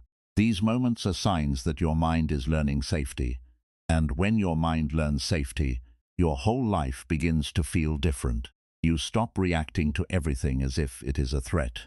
You stop treating mistakes as proof that you are hopeless. You stop treating emotions as enemies. You stop treating your own humanity as something shameful. You begin to live with yourself more peacefully. This matters because you are the person you live with every day. You wake up with your mind. You sleep with your mind. You work with your mind. You suffer with your mind. You dream with your mind. You grow with your mind. If your mind is always attacking you, life becomes exhausting. But if your mind becomes a place of gentleness and wisdom, even difficult days become easier to carry. So begin building that kind of mind, not by demanding perfection, not by forcing happiness, not by pretending pain does not exist, but by bringing gentleness to whatever arises. When guilt arises, bring gentleness. When fear arises, bring gentleness. When anger arises, bring gentleness. When doubt arises, bring gentleness. When regret arises, bring gentleness. When loneliness arises, bring gentleness. Gentleness does not mean you let every thought control you. It means you do not attack yourself for having thoughts. It means you guide the mind with patience. It means you understand that the mind has habits, and habits need training, not hatred. If a child learning to walk falls down, you do not shout, "You are useless." You help the child stand again. If a person learning a new skill makes mistakes, you do not say, "You will never learn." You encourage practice. If a wounded person moves slowly, you do not insult them for not running. You understand that healing takes time. Why not offer yourself the same wisdom? You are also learning to walk in a new way. You are learning to speak differently. You are learning to think differently. You are learning to respond differently. You are learning to live without turning against yourself. This takes time, so give yourself time. Do not say, "I should already be healed." Say, "I am healing at the pace my heart can handle." Do not say, "I should never feel this again." Say, "This feeling has returned and I can meet it with awareness." Do not say, "I am failing at peace." Say, "Peace is a practice, and I am practicing." Do not say, "I am too broken." Say, "Even broken places can receive light." These words are gentle, but they are not empty. They help the mind stay open. They help the heart continue. They help the future remain possible. Buddhism teaches impermanence. Everything changes. This means your painful patterns can change too. Your harsh inner voice can change. Your relationship with your mind can change. The way you respond to your emotions can change. The way you speak to yourself after mistakes can change. But change needs conditions. If you keep giving the mind the conditions of fear, fear grows. If you keep giving it the conditions of shame, shame grows. If you keep giving it the conditions of self-hatred, self-hatred grows. But if you give it the conditions of patience, awareness, kindness, and discipline, healing grows. Gentleness is one of those conditions. It is like soft rain on dry ground. It does not force the earth open. It slowly nourishes it. It gives life a chance to return. Your heart may also be dry from years of criticism. It may not open immediately. But with enough gentle words, enough patient breaths, enough moments of awareness, something begins to soften. You begin to believe that you are not your pain. You begin to believe that you can change. You begin to believe that you do not need to be perfect to deserve compassion. You begin to believe that the mind can become a friend. This is how healing begins. And remember, being gentle with yourself does not mean you avoid difficult truths. Sometimes gentleness means admitting, "This habit is hurting me." Sometimes gentleness means saying, "I need to stop making excuses." Sometimes gentleness means saying, "I need to apologize." Sometimes gentleness means saying, "I need to take better care of my life." But the tone is different. The energy is different. The purpose is different. Cruelty says you are terrible. Gentleness says this needs attention. Cruelty says you should hate yourself. Gentleness says you can learn. Cruelty says you are hopeless. Gentleness says begin again. Cruelty breaks the person who needs to grow. Gentleness supports the person who is trying to grow. So choose the voice that supports growth. When you speak to yourself today, remember that you are speaking to a mind that has been trying to survive. Maybe it has been afraid for a long time. Maybe it has been carrying old wounds. Maybe it has been trained by criticism. Maybe it has been exhausted by worry. Maybe it has forgotten what peace feels like. Do not punish it for that. Teach it, comfort it, guide it, train it, give it better words. Give it safer thoughts. Give it patience.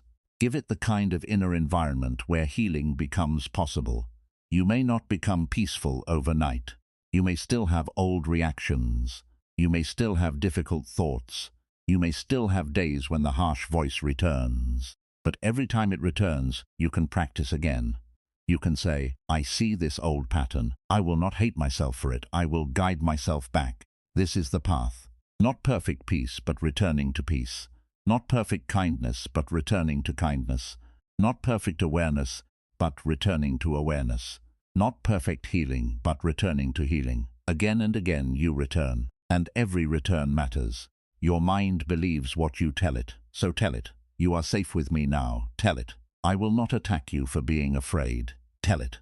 "I will not shame you for being human." Tell it. "I will help you grow." Tell it. "We can learn a new way." These words may sound simple, but they can change the deepest parts of you, because the mind that once expected punishment begins to experience patience. The heart that once expected criticism begins to experience compassion. The wounded parts of you that once hid in fear begin to feel seen, and when something inside you feels seen, it begins to heal. So become gentle with the mind that has been trying to survive. It has carried you through every difficult season. It has stayed with you through every dark moment. It has tried to protect you, even when it did not know the best way. Now it needs your wisdom. Now it needs your compassion. Now it needs your patience. Now it needs you to stop talking down to it and start guiding it home. Because you cannot hate yourself into peace. You cannot shame yourself into healing. You cannot punish yourself into awakening. But you can become aware. You can become kind. You can become disciplined with compassion. You can become the voice that helps your mind finally rest. And when you do, you will begin to understand that healing was never about becoming someone else. It was about learning to meet yourself with enough gentleness that the real you could finally breathe again. Your mind believes what you tell it, so be careful with the words you repeat inside yourself. If you keep speaking fear, your mind will begin to live in fear. If you keep speaking shame, your heart will begin to carry shame. If you keep saying, "I am not enough," your mind will start looking for proof that you are not enough. But if you begin speaking with wisdom, compassion, and patience, your mind can slowly learn a new way. Buddhism teaches that the mind is not fixed forever. It can be trained, it can be healed, it can be guided back to peace. The same mind that once repeated self-hatred can learn self-kindness. The same mind that once believed every fearful thought can learn awareness. The same heart that once felt heavy can learn how to breathe again. So stop talking down to yourself. Do not use your own voice to make your wounds deeper. Do not turn one mistake into your whole identity. Do not let old pain write every sentence in your mind. You have already faced enough difficulty from the world. Do not become another source of suffering for yourself. Speak to yourself like someone you want to heal. Speak like someone you want to protect. Speak like someone you believe can grow. When your mind says, "I am broken," answer, "I am healing." When your mind says, "I always fail," answer, "I am learning." When your mind says, "Nothing will change," answer, "Change begins with one small step." When your mind says, "I am not enough," answer, "I am still becoming and I am worthy of peace." These words may not change everything in one day, but they will begin to change the direction of your mind. And when the direction of your mind changes, the direction of your life begins to change too. Remember, peace is not created by never having negative thoughts. Peace is created when you stop believing every negative thought. Healing is not created by pretending pain does not exist. Healing begins when you stop using pain as proof that you are hopeless. So from today, become aware of your inner voice. Notice what you are repeating. Notice what you are feeding. Notice what story you are telling your mind. Then gently choose better words. Choose words that heal. Choose words that guide. Choose words that give you strength. Choose words that help your future self rise. Because your mind is always listening. And if you keep telling it words of peace, wisdom, courage, and compassion, one day those words will become familiar. One day your inner voice will no longer feel like an enemy. One day your mind will become a place of refuge. And that is when you will understand the truth. The way you speak to yourself becomes the way you live with yourself. So speak gently, speak wisely, speak with compassion, and never forget, you are not your harshest thought. You are the awareness that can choose a better one.